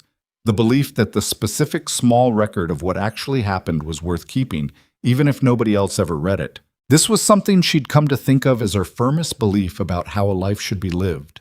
Not that you should be recognized, not that the record should be public or celebrated or told correctly, just that you should know, yourself, exactly what you did and why, and keep that knowledge clear even when the world's version of it drifted. The world's version would always drift. That wasn't a tragedy. It was just the nature of how stories get held, loosely, imperfectly, shaped by whoever needs them to be a certain shape at a given moment. What mattered was the thing underneath the story, the actual weight of it, the specific Tuesday you walked through a snowstorm to bring medicine, the exact words you said to a 4-year-old who had learned to be afraid of kindness, the precise moment you put your name on a legal document and the county could no longer pretend you weren't there. Those things had happened. They remained true, regardless of what story the county told around them. Thomas Alderman left Calhoun County when he was 17 on a scholarship to a school in Richmond that Arthur Whitfield had spent 2 years arranging and the Refuge's charitable fund had helped finance. He came back to say goodbye on a Tuesday morning, which was not accidental. He'd timed it so Clara would be there. He was taller than her now, which still occasionally surprised her, and he had the particular bearing of a young man who has decided to take up the space he occupies rather than apologize for it. He stood in the Refuge's main room and said goodbye to Hattie, who told him not to come back stupid, which was her version of a blessing. He said goodbye to the children he'd known longest. He found his sister Bess, who was 13 now, and had developed opinions about everything, and they talked quietly in the corner for a few minutes in the particular register of siblings who fight constantly and whose affection is therefore invisible except to people paying close attention. Then he came to Clara. She had known Thomas since he was 11, flushed with fever on a cot in the back room, and she had watched him become, as she'd predicted to Gideon, formidable. Not in the way she'd expected, which had been mathematics and force of intellect. In a wider way. In the way he moved through a room, the way he listened to people who were being ignored by others, the way he had taken it upon himself, entirely without prompting, to spend time with the newest and most frightened children at the refuge. Because he remembered being that child and had decided that remembering gave you a responsibility. "I don't know how to say thank you properly," he said, which was honest and she appreciated it. "You don't need to," she said. "I do, though." "Thomas." She looked at him steadily. "The thing you do with the new children, the time you give them when they first arrive. You learned that here, and you're going to take it with you, and you'll do it wherever you end up, probably without even deciding to. It'll just be part of how you move through the world. That's the thing I'd want if I could have any of it. Not the thanks. That." He looked at her for a moment. His jaw worked slightly, which was the closest he came to visible emotion in most circumstances. "All right," he said. "I'll write back," she said. "Infrequently, because I'm busy, but I will." He laughed, a short, surprised one, and then he picked up his bag and walked out the door and down the road toward Richmond, and she watched him go from the doorway until he was out of sight, and then she went back inside, because there was work. Nell turned 16 the year Clara turned 45, and by then she was tall and serious and had her mother's brown eyes and her own particular manner that didn't resemble either of her parents in any way Clara could name, which seemed right. She was herself, which was what Clara had wanted for her from the beginning. She had not abandoned the plan she'd announced in the county courthouse at the age of 5. If anything, she'd refined it. She wanted to be a county attorney. She had read every law book she could access through Gideon's library and through the county clerk, who had been persuaded by her combination of genuine interest and complete persistence to allow her supervised access to the court's legal records. She had opinions about property law and charitable trust law that she expressed at the dinner table with the focused confidence of someone who has thought about something for years and isn't in the business of softening her conclusions. Gideon, who she debated across the dinner table with a regularity that Clara found both alarming and delightful, told Clara privately that Nell was going to be formidable. His word, which was Thomas's word, which Clara had apparently been using for so long, it had entered the household vocabulary. "She gets it from you," he said. "She gets it from herself," Clara said. "That's the whole point." He looked at her with that expression, the specific one warm and unglamorous and entirely without performance, and said, "Yes, that's the whole point," sobbed. Clara was in the refuge's garden in the September of her 48th year, doing the entirely unglamorous work of turning the late summer soil with a spade because the ground needed it and there was nobody else available, and she was not above doing it herself, when she heard voices at the gate and looked up. A young woman, maybe 20, standing with a baby on her hip and a bag over her shoulder, and the look on her face that Clara had learned to recognize from 10 feet away. The look of someone who had heard there was a place and had walked some distance to find out if it was true, and who was preparing themselves for the possibility that it wouldn't be, because that had been the more frequent outcome in their experience. Clara set down her spade and walked to the gate. "I heard this was a place that takes people in," the woman said. Her voice was careful. The careful voice of someone who has asked for things before and learned to ask without inflection because inflection gets used against you. "It is," Clara said. "Even with a baby?" "Especially with a baby," Clara said, and opened the gate. The woman stepped through. She looked around the yard, at the garden, at the sound of children somewhere inside, at the ordinary, specific, undramatic evidence of a place that was actually what it said it was. And something in her face shifted, the way faces shift when the thing you've been braced against doesn't arrive. "What's her name?" Clara asked, meaning the baby. "Rosie," the woman said. "She's 4 months." "Rosie," Clara repeated, looking at the child who looked back at her with the complete, fearless attention of a 4-month-old who has not yet learned to be afraid of strangers. "Come inside. You both look like you need to sit down." They went inside. Hattie appeared from somewhere. Hattie always appeared. It was one of her most essential qualities. And took the bag and said to the young woman, in the no-nonsense tone that somehow managed to be the most welcoming thing in the room, "You eaten today?"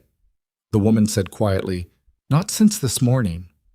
"Sit down," Hattie said, already moving toward the kitchen. "Both of you." Clara stood in the doorway of the main room and watched this happen. The sitting down, the beginning of it, the first moments of a person discovering that the place was real, and thought about a July evening in 1816 when she had stood in a different doorway and pressed a bundle of food into the hands of a child who had learned to be afraid of kindness, and the child had looked at her, just for a moment, and stopped being afraid. That was the whole of it, when you stripped everything back. Every legal document and every hard winter and every argument with Gideon and every whisper in the county and every assembly and inquiry and moment of being called servant and invisible and nobody, all of it was in service of that one repeatable, ordinary, specific act. One person opening a door and saying, "Come in. You're allowed to need things here." It was not glamorous. It was not the story that counties tell about themselves. It asked nothing of you except that you do it and keep doing it, and not wait until conditions were perfect, because conditions were never going to be perfect, and the people at the door were real right now. Clara thought about the woman she'd been at 31, in her 2 gray dresses, keeping a secret ledger in an agricultural essays book, spending 20% of her wages on other people's survival and calling it nothing because she had no language yet for what it was. She thought about what she would tell that woman if she could, and decided she wouldn't tell her much. She'd known enough, that woman, to start. Starting was most of it. The rest was just continuing, showing up on the Wednesdays when everything was hard, holding the work when it was heavy, finding the people who would hold it with you, and accepting their hands when they were offered, which was its own kind of courage.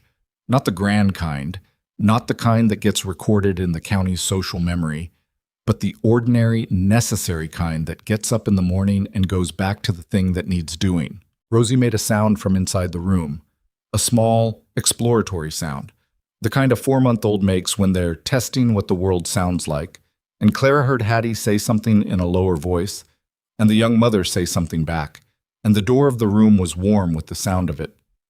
Clara went back to the garden and picked up her spade. There was still soil to turn. The work was still there. The ground still needed it. She got back to work.